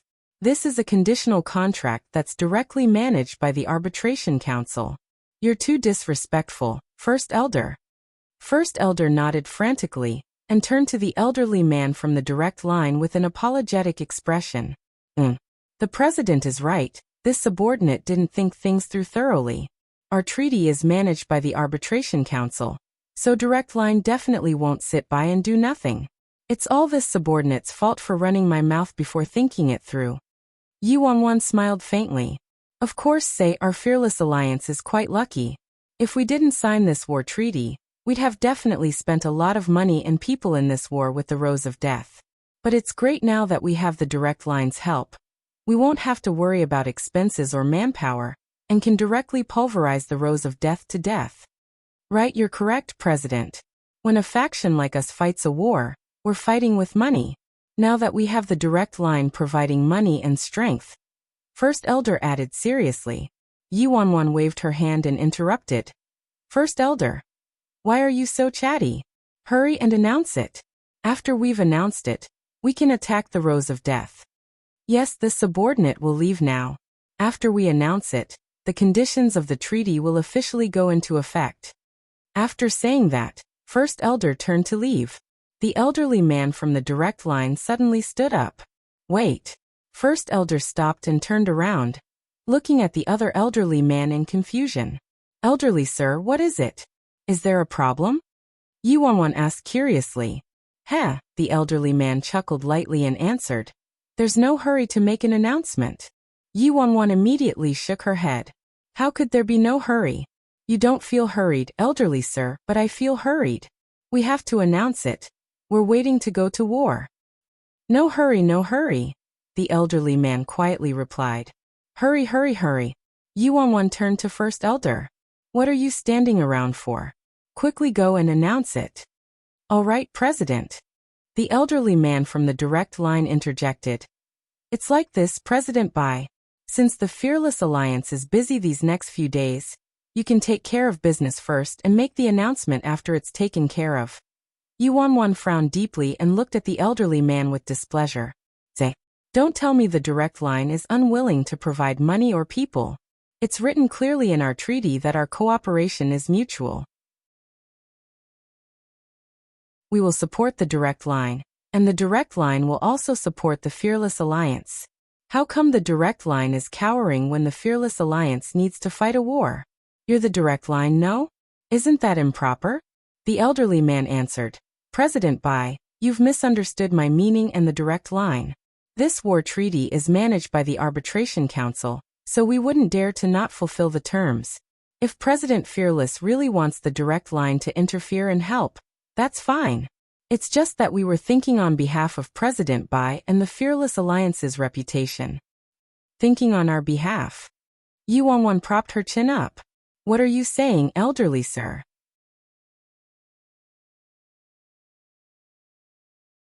What trick are they playing? The elderly man from direct line nodded at Yuanwan and chuckled. President Bai, the Fearless Alliance is at least a top faction in the independent state, am I correct? Yuanwan replied. Of course. Sir, if you ask about the Fearless Alliance or mention Bai Feng's name, children would start crying. Exactly. The Fearless Alliance and President Bai have a thunderous reputation in the independent state. There isn't anyone in the independent state who doesn't know about you. What is the Rose of Death in comparison? Not only are they a knockoff group, but they also haven't been around for that long. In a war between the Fearless Alliance and the Rose of Death, everyone knows the Rose of Death is seeking their own deaths and trying to hit a rock with an egg. If the direct line rashly interferes at this time and provides money and support, so what if it's a crushing victory? At that time, everyone in the independent state would gossip and say that not only did the Fearless Alliance bully a newly founded knockoff group, but they also made the direct line join. It wouldn't be good if that got around, right? Yuan pursed her mouth. So what? I don't care. The elderly man from direct line. Actually, President, this subordinate thinks the direct line is right. If the direct line interferes, we'd humiliate ourselves even if we won, First Elder interjected. Oh, it's really humiliating? Yuan repeated. President, we're the strong bullying the weak to begin with. If we make the direct line join too. First Elder looked a little embarrassed. That's right, that's right. The elderly man from direct line smiled faintly. What First Elder is saying is what I'm trying to express. It's not worth it. Yuan rubbed her chin and mulled over this for a long time before finally nodding. Fine. It's really not worth it if it's as you both say. It's rather humiliating. Though I don't care whether it's humiliating or not. However, while I don't care about shame, the direct line has to worry about shame, right? Then we'll hold off on that, and we'll eradicate the Rose of Death ourselves. Even if the Fearless Alliance attacks on your own, the Rose of Death will definitely be eradicated within 3 days, the elderly man from direct line said. I'll destroy them in 2 days at most. Yuan refuted in good humor. All right, then I wish you great success, President Bai, and I won't disturb you anymore. After saying that, the elderly man stood up and left. Outside the Fearless Alliance, the middle-aged man who came with the elderly man from the direct line frowned and said, Bai Feng is clearly up to something. She's intentionally delaying things. The elderly man snorted and aloofly said, If she wants to delay things, let her delay. I'd like to see what kind of tricks she can play. The Alliance Treaty is directly managed by the Arbitration Council, so it's useless to fight it regardless of how slick she is. At the same time, the war between the Fearless Alliance and the Rose of Death had erupted. The first battle took place in the northern region, and Big Dipper was in charge. However, the battle didn't last 2 hours before the advancing troops led by Big Dipper fell like a landslide and surrendered without much resistance. 1 day later, the main battle between the Fearless Alliance and the Rose of Death also started. The Fearless Alliance's side was led by Yuan personally, while the Rose of Death's side was led by a middle-aged man named Liao Chen. The Fearless Alliance and the Rose of Death had just engaged when the Fearless Alliance's main force crumbled and was forced to retreat. This situation stupefied every faction in the independent state. Madame and Patriarch Nya originally intended to dispatch some fighting forces from the Nya family to assist the Fearless Alliance, but were solemnly rejected by Yuan. Prison S4 factions are all defeated. Trepidation filled Yuan. If the Nya family suddenly meddled in this, it would be awful. How would she keep acting out this show? To make things realistic, Yuan didn't inform anyone about her plan, including Azura and Prison's other 2 core factions. However, what Yuan didn't expect was the way it evoked the attention of everyone in the independent state despite it being an obvious pretend fight. Was the Fearless Alliance's reputation that great? In truth, it wasn't the Fearless Alliance's fame that attracted much attention. The main reason for the sudden interest was the knockoff group, the Rose of Death. That name alone was enough. Everyone wanted to see who was arrogant and egoistically enough to name their faction, the Rose of Death, and wanted to watch the Fearless Alliance pulverize this knockoff group. On the battleground, the elites of the Fearless Alliance and the members of the Rose of Death were fighting intensely. Any bystander wouldn't be able to differentiate one side from the other. Fuck me. Attack freaking lighter.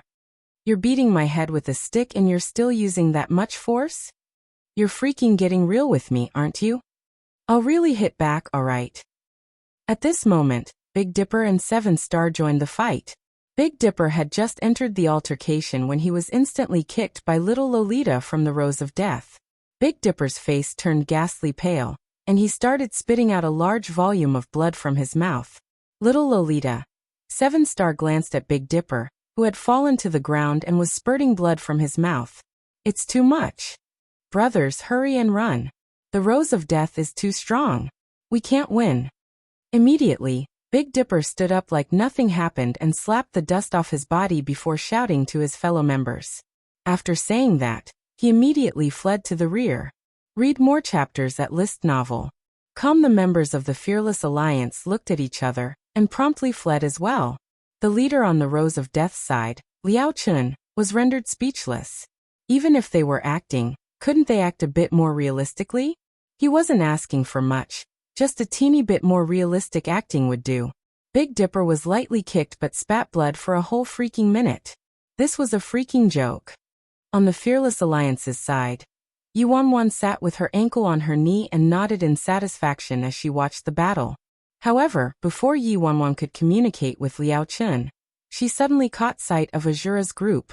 Sweat drenched Yuanwan's body in an instant. Audio. Yuanwan hastily dialed Si Yihan's number. Si Yihan's voice was emitted from the phone. Don't mess this up. We're acting. Yuanwan hurriedly said. There's a mission today. They're just passing by, Si Yihan replied. Mission? Passing by. So I'm being delusional, huh? Is he really my man? Like he said, Azura really was just passing by. Azura traversed through the battleground and left without turning back, as though they didn't see anything. However, this scene took on a different flavor in the eyes of many leaders of the independent state. Fuck me. Who the heck is the Rose of Death? Aren't they too freaking strong? Even Azura's main fighting force was instantly defeated? Just what's going on? Hold on. I think I also saw heavenly hatred in Slaughter's Gate. My god. The Rose of Death instantly defeated the Fearless Alliance, Heavenly Hatred, Azura, and also Slaughter's Gate. They couldn't win a 4-against-1 battle. How long has it been?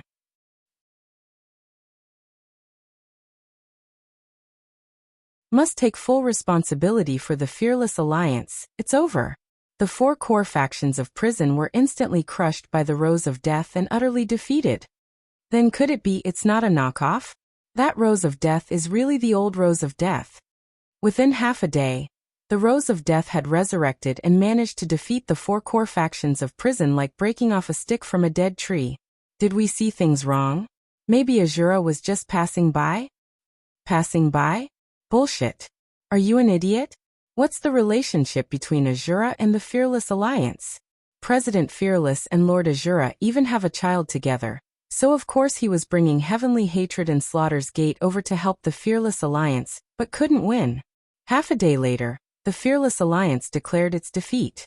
Another half a day later, the Rose of Death announced all of the higher-ups and elites of the Fearless Alliance surrendered and transferred into the Rose of Death. Now the Fearless Alliance turned into an empty shell. At the same time, Yuanwan led an empty-shelled Fearless Alliance and announced she would unconditionally support the Direct Line. Aside from the unconditional support for the Direct Line, Yuanwan also announced she'd go to the Arbitration Council and sue the Direct Line. The Fearless Alliance and the Direct Line clearly signed an alliance treaty and promised unconditional mutual support for each other. However, during the war between the Fearless Alliance and the Rose of Death, the Direct Line kept making excuses and was unwilling to provide assistance, which is what led to the Fearless Alliance's defeat. The Direct Line didn't strictly adhere to the terms of the alliance treaty, so they must take full responsibility for the Fearless Alliance's defeat.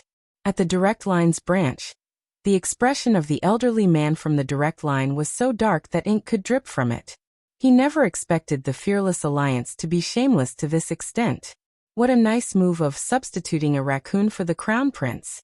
Although the Direct Line didn't have any evidence, the elderly man knew that the knockoff Rose of Death had to be a part of the Fearless Alliance and the two groups were merely acting. The Fearless Alliance intentionally pretended to be no match for them and were defeated, so all the higher-ups and elite members of the Fearless Alliance surrendered and were absorbed into the Rose of Death, leaving behind an empty shell in the Fearless Alliance. And the president of the Fearless Alliance, Bai Feng, was extremely shameless. She brought the hollowed-out Fearless Alliance with her and announced her support for the Direct Line. What purpose did the Direct Line have for the support of an empty shell? Not only that, but she was actually suing the direct line at the arbitration council, and claiming that the direct line didn't help, so they had to take full responsibility for the Fearless Alliance's defeat. At that moment, the elderly man from the direct line wanted nothing more than to mangle Yi Wanwan into pieces. However, what was most headache-inducing wasn't President Fearless supporting the direct line with an empty shell in tow. It was them suing the direct line at the arbitration council. They signed a treaty with the Fearless Alliance, and the treaty clearly stated the cooperation was mutual. If the Fearless Alliance was engaged in a war, the direct line must also help. This was the direct line's responsibility. However, who could have expected the Fearless Alliance and the knockoff Rose of Death to be acting? The mighty Fearless Alliance crumbled in defeat within a day. Half a day ago, the elderly man, who had been constantly observing the battle between the Fearless Alliance and the Rose of Death, had detected something was amiss and intended to immediately lead people to support the Fearless Alliance due to the terms of the Alliance Treaty. However, the Fearless Alliance was defeated too freaking fast. It didn't give them any time to obey the terms of the Alliance Treaty. President Fearless, the elderly man from the direct line, fumed with rage between gritted teeth. "You're too shameless."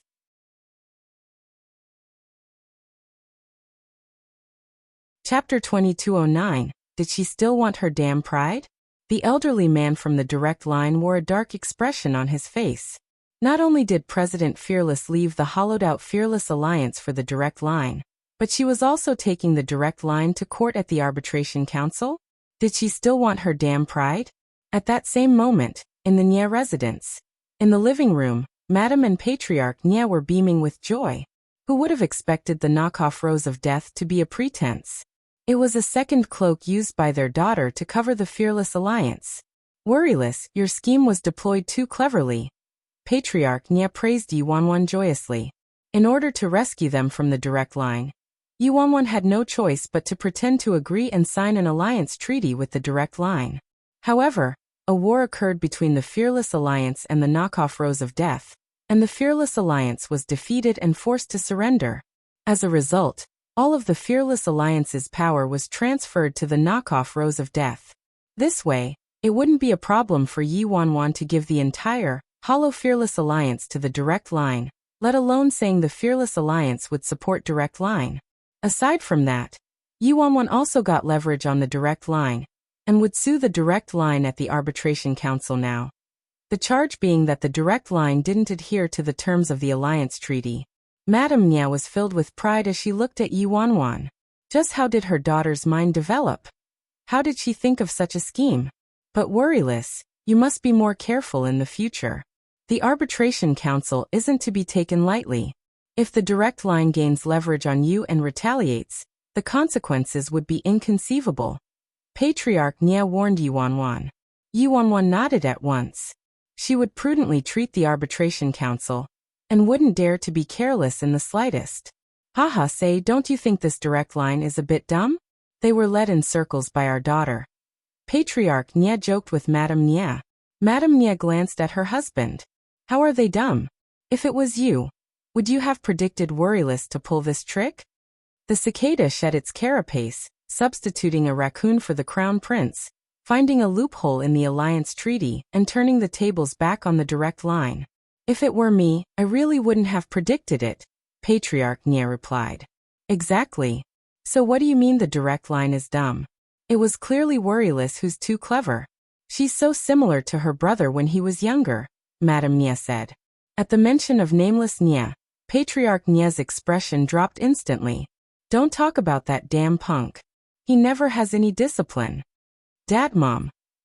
Yi Wanwan looked at her parents and asked, "Just who are the arbitration council?"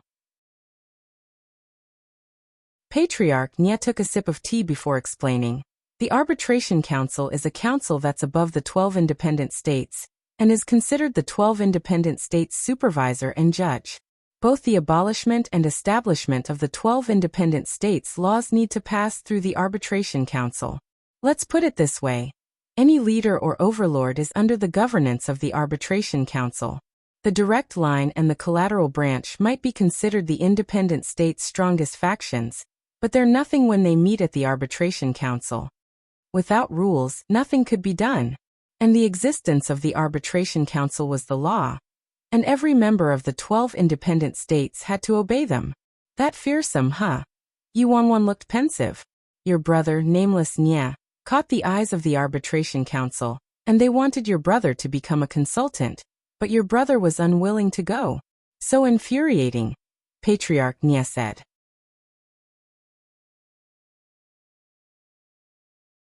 Chapter 22:10 Acted Overkill. What's a consultant? Yuanwan was intrigued. In the 12 independent states, the Arbitration Council recruits a consultant from every state. To put it plainly, their responsibility is to report their state's situation to the Arbitration Council. Patriarch Nya replied. How does the Martial Arts Union compare to the Arbitration Council? Yuanwan asked. Madame Nya smiled. Worryless Nya, the Martial Arts Union is merely one individual faction. In truth, every state has a group that's similar to the Martial Arts Union, and this kind of group is simply an imitation of the Arbitration Council. Understanding finally dawned on Yuanwan after listening to Madame Nya's explanation. In other words, the Arbitration Council was the authentic version while groups like the Martial Arts Union were merely pirated copies.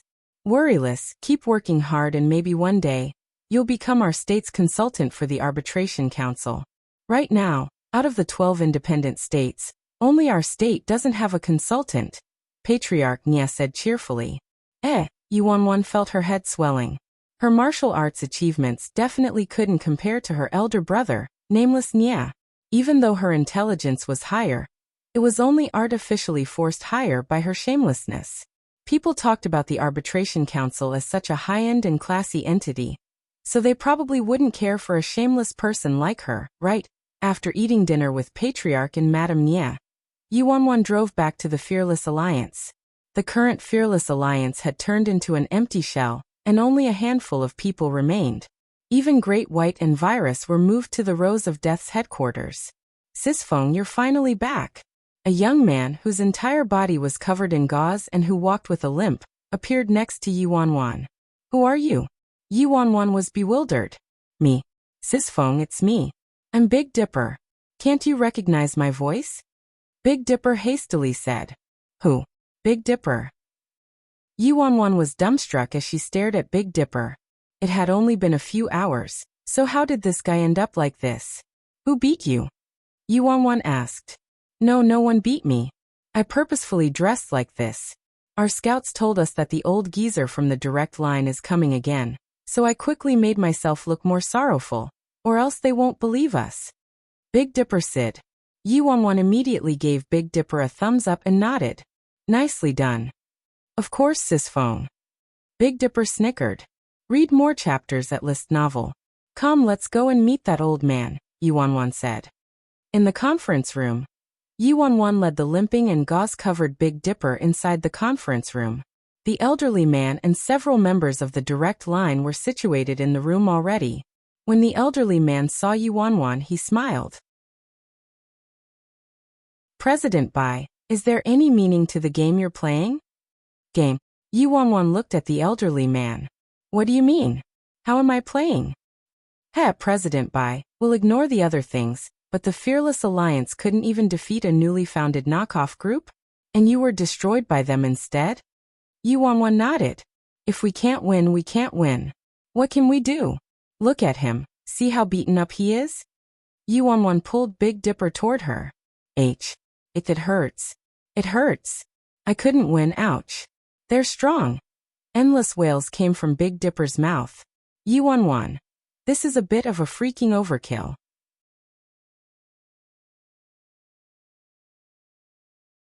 Chapter 22:11 Don T. Dismantle my stage. The elderly man from Direct Line was so incensed he couldn't talk. He originally thought Bai Feng was merely dragging things out for a few days.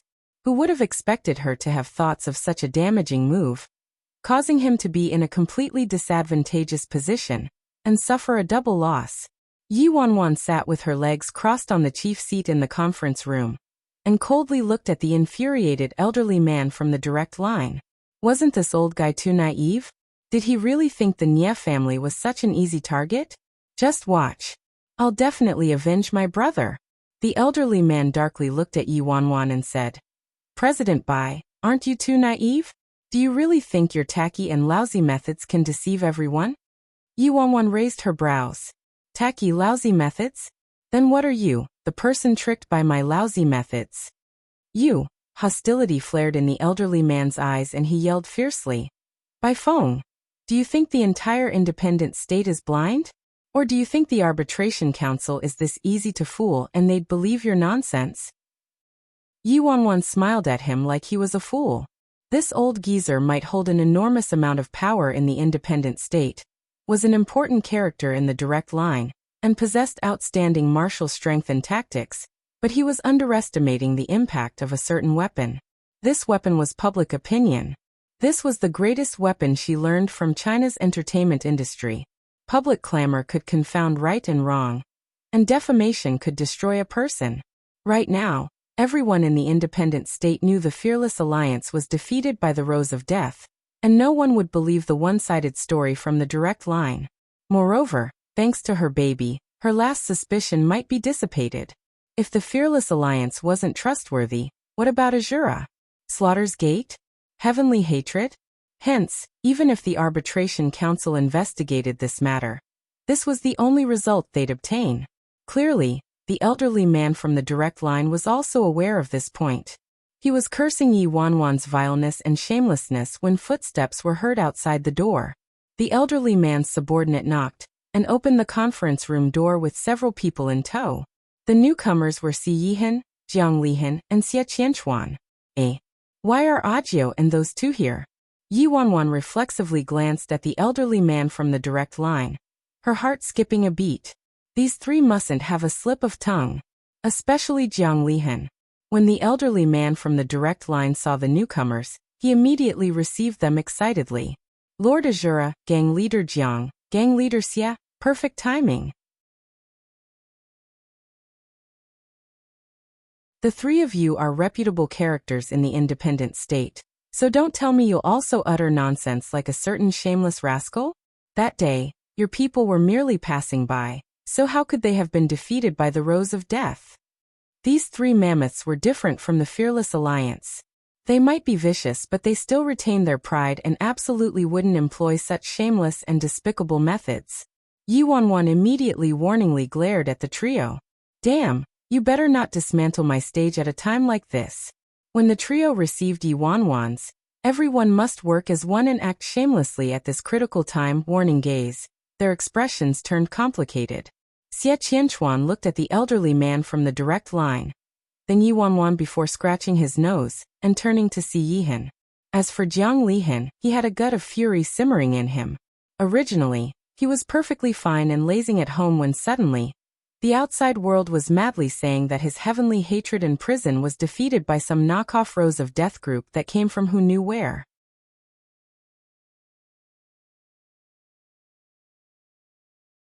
Chapter 22:12 Have something like integrity.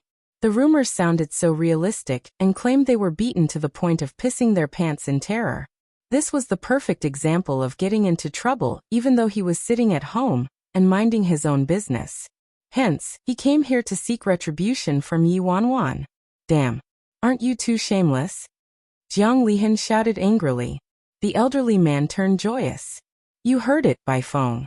Gang leader Jiang has spoken already. It's clearly you. Before the elderly man could finish speaking, the quiet Si Yihan fixed his cufflinks and nonchalantly interrupted him.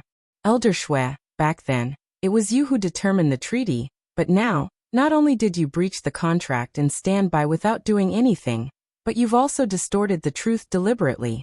Aren't you too shameless? I'm afraid that will damage the direct line's image. When Si Yihan finished saying that righteously, not a single sound could be heard. Jiang Lihan's jaw dropped to the floor and Xie Qianchuan's eyes also shot open in shock, and even Yi Wanwan was dumbfounded. As for Elder Shui, he lost the ability to breathe, his face swelling red as he scrambled for something to say. He seriously never expected Lord Azura to actually speak such unreasonable words. Elder Shui? You, Lord Azura, you the mighty leader of Azura, are actually acting like this despicable scoundrel. Elder Shui, We'll meet at the arbitration council. Show him out.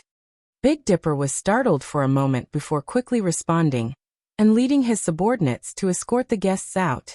After the Direct Line group left, Yuan immediately pounced toward her darling with sparkling eyes and a holler. Baby, why are you so awesome? Read more chapters at List Novel. The man's gaze softened the instant the girl entered his arms. He reached out and indulgently patted her head. Jiang Lihan simply couldn't believe this and outrage filled his body. He shakily pointed at Si Yihan and shouted, "Damn Audiobook, what's wrong with you? If you've been kidnapped, blink your eyes." Si Yihan coldly glanced at him. Jiang Lihan was rattled. "You're freaking marked by the company you keep. Look at how this woman has changed you. I really never expected you to have such a lack of integrity. I've misjudged you." Yuan kissed Si Yihan on the cheek before peering at Jiang Lihan. TSK, I also never expected you'd be as naive as that old man, Jiang Lihan. You actually thought my baby would still have something like integrity after being with me for so long? Can I interview you? Just what were you thinking? You thought you just looked ugly and lacked good looks, but didn't expect you to also lack intelligence. EY. Veins bulged on Jiang Lihan's forehead, and he immediately erupted. Damn, who are you freaking calling ugly? So out of all the things I said, this guy only paid attention to me calling him ugly? Damn girl, come here. Come here and tell me. Who are you calling ugly? Look at my face and say it again. Jiang Lihan had completely forgotten he was arguing with her about who was shameless, and was fixated on the issue of his face. However, Yuan had no care for him anymore and all of her attention was glued to Si Yihan. Audiobook, thank you. It wasn't until later that she realized how meaningful Si Yihan's visit was. If it weren't for him, her plan might not have been so successful. Now he even tossed aside his integrity for her. Si Yihan narrowed his eyes. I'll give you another chance. Yuan grinned and obediently corrected herself. Moi. Love you the most.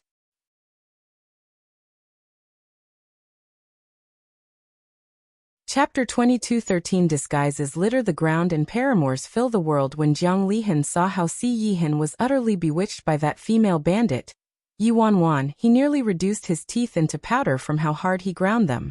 Damn. I finally remember who you are. Aren't you that little girl from Azura's restricted area back then? Jiang Lihan suddenly recalled the past. Yuan stared at the sky, feigning ignorance. Huh. Azura's restricted area? What restricted area? Jiang Lihan glared at her. Stop pretending with me. I'd recognize you even if you turned into ash. Yuan rolled her eyes at him, speechless. She simply remarked, Audiobook, why would you have such an ugly friend? And this guy suddenly remembered her now. What an oddball. With old and new grudges welling up, Jiang Lihan instantly disliked her even more. He immediately sprinted towards Si Yihan and solemnly said to him, Audiobook, didn't you say this girl was an ordinary resident who accidentally entered the restricted area? Didn't you say she was especially naive and innocent? How did she turn into the demoness? I swear, this girl is a lackey from the Fearless Alliance. 1 second. The president of the Fearless Alliance, Bro Flat Top, the next second, the second miss of the Nye family the second after that, and the demon instructor from the Scarlet Flames Academy a second later. Her disguises litter the ground and paramours fill the world. She's absolutely unreliable. Audiobook, how could you believe her just like this? Yuan's blood boiled. Damn. What did he mean by her disguises littering the ground, and her paramours filling the world, huh? Who would talk like him? Si Yihan sent the twittering Jiang Lihan a warning glance. Shut up. Jiang Lihan disgruntledly continued. Audiobook, don't be bewitched by this woman's face. Have you forgotten how this woman cuckolded you? Do you seriously believe in a piece of lousy paper and believe some DNA test, and think that nearly 5-year-old kid is your child? What if he's another man's, huh? Wouldn't you be raising another man's son for him then? Jiang Lihan. Yuan pulled back her sleeves, and was about to beat up Jiang Lihan when a child calling mommy suddenly came from the door. Baby Tang Tang. Tang Tang appeared to have just woken up, and was standing by the door, adorably rubbing his eyes. When Yuan heard baby Tang Tang's voice, The rage on her face instantly disappeared without a trace, and she ran over to hug the little fella with a bright smile on her face. Baby, why did you come here? Are you hungry? Sorry, mommy was caught up in something and will immediately go eat with you. Yi Wanwan placed a smooch on her son's face as she spoke. Yi Wanwan then glanced at Si Yihan before giving Tang Tang a look. Baby, your daddy's here. Upon hearing that, the little fella finally looked at Si Yihan and childishly called, Daddy. Si Yihan grunted. Yi Wanwan nodded with content as she watched the father and son duo. Good baby, go on, let daddy hug you. The little fella, who was normally incredibly sassy in front of Si Yihan, immediately nodded obediently when he heard his mommy and pattered toward Si Yihan, extending his short little arms. Si Yihan looked at this son, who acted like a completely different person in front of Yi Wanwan, and was cute and docile and obedient, and grew silent. Could there be a problem with his method of interacting with his son? A moment later, the man knelt down and picked up the little fellow with extreme gentleness. Jiang Lihan and Xie Qianchuan. Jiang Lihan and Xie Qianchuan stared at the father and son duo, eyes wide and minds blank.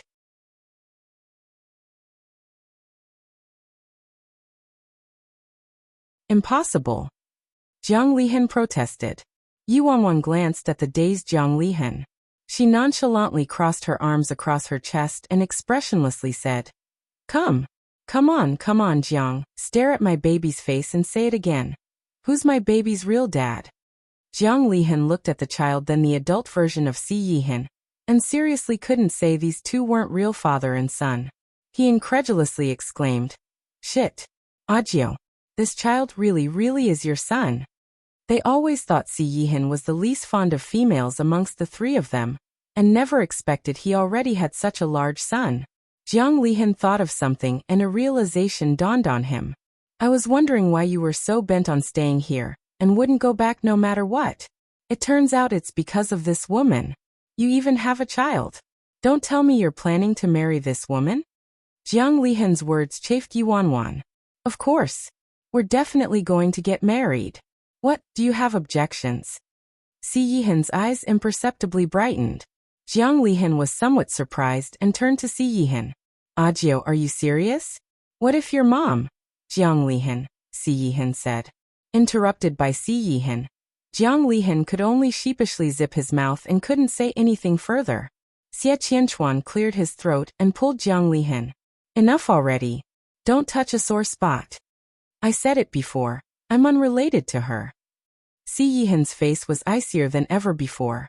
Yi Wanwan couldn't help but grasp Si Yihan's slightly chilled hand. Although Si Yihan hid it well, Yi Wanwan could still sense something was off about his emotions. There were a scant number of things that could affect Si Yihan's emotions in this world. It seemed to be taboo to mention Si Yihan's mother to him. In truth, she speculated that Si Yihan probably didn't have a good relationship with his mother based on his experience. Yi Wanwan didn't want to bring up painful matters, so she never pressed about things related to his mother, and only knew he had broken off his relationship with his mother.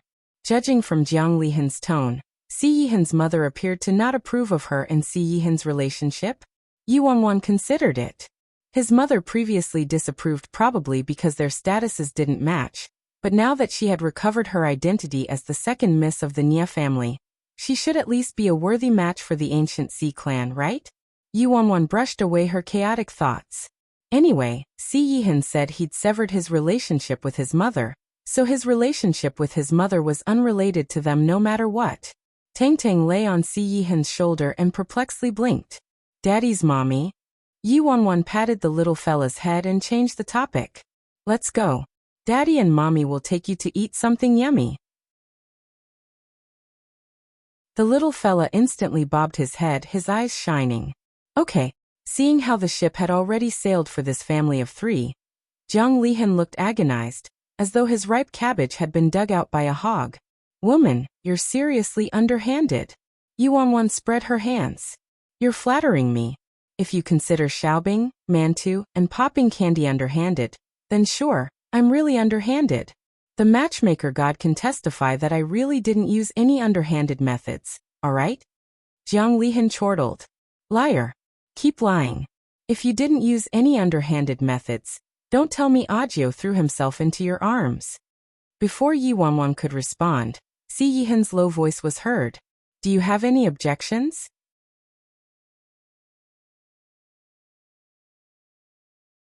Yi Wanwan gloatingly glanced at Jiang Lihan before jubilantly looking at Si Yihan. Si Yihan was silent for a moment. Wasn't everything moved out? Indeed, everything had been moved out of the Fearless Alliance and into the Rose of Death's headquarters. Even ball pens and pen containers hadn't remained. No. We haven't had time to move the pots and pans in the kitchen yet. Big Dipper suddenly interjected. I came here today to move those pots and pans, actually. Since when was their Fearless Alliance stingy to this extent, and have to move their pots and pans too? Couldn't they buy a new set? How much could that possibly cost? Sis Foam told me to move things earlier, but I forgot about it. You won't blame me, right, Sis Foam? Big Dipper asked with a smile. Yi Wanwan. Forget about what I thought. No need. Si Yihan looked at Yi Wanwan. Come with me to Azura. Yi Wanwan wanted to agree, but on second thought, she shook her head. Right now, the Fearless Alliance and the Rose of Death hadn't finished merging. The elders and higher-ups of the Fearless Alliance and the higher-ups of the Rose of Death were already in a fiery tussle over the distribution of positions, and there were too many matters requiring her attention. So she definitely couldn't go have fun in Azura. Audio, I still have things to do here, so it'll have to wait until everything's done, Yi Wanwan said after some thought. Si Yihan didn't say anything and lightly set Tang Tang down on the floor. He gently patted Tang Tang on the head. Daddy will leave now. Stay with Mommy. Okay, Daddy. Tang Tang nodded firmly. Yi Wanwan pulled Si Yihan back. Audio, I'm pretty busy here, so how about you take Tang Tang with you? I'll come over after I've finished taking care of things. All right, Si Yihan agreed. Mommy, I can help. Tang Tang stared at Yi Wanwan, his eyes shining. Sorry, Tang Tang, go with Daddy for now, okay? And have Daddy cook you something yummy. Yi Wanwan apologized with a comforting smile. Tang Tang was silent for a long while before finally agreeing. Are you hungry? Si Yihan knelt down and picked Tang Tang back up. Tang Tang was quiet and glanced at Yi Wanwan before nodding and replying. I'm hungry. I want to see Daddy's cooking. Audio, your son is so well behaved. Xie Qianchuan looked at Si Yihan with envy. Jiang Lihan was grumbling in his mind though. How could a child birthed by that woman be this well behaved? It's absolutely illogical. Soon Si Yihan left the Fearless Alliance while carrying Tang Tang with Xie Qianchuan and Jiang Lihan in tow. Yi Wanwan was pleased by the sight of Tang Tang and Si Yihan getting along, and a grin spread across her face. Put me down. I can walk by myself. The second they walked out of the Fearless Alliance building, Tong Tong's expression changed, and he disdainfully ordered Si Yihan around. Si Yihan had two completely different sons depending on whether his mom was there versus when his mom wasn't there. After Tang Tang was placed down, he pointed at the restaurant up ahead. Daddy, let's go there to eat. Jiang Lihan was startled. Nephew, didn't you just say you wanted to eat your dad's cooking? Tang Tang shot Jiang Lihan a glance. What does it have to do with you, ugly freak? Anyone who bullies Mommy isn't a good person. Jiang Lihan froze in his spot, his expression incredulous. What did this little bastard call me?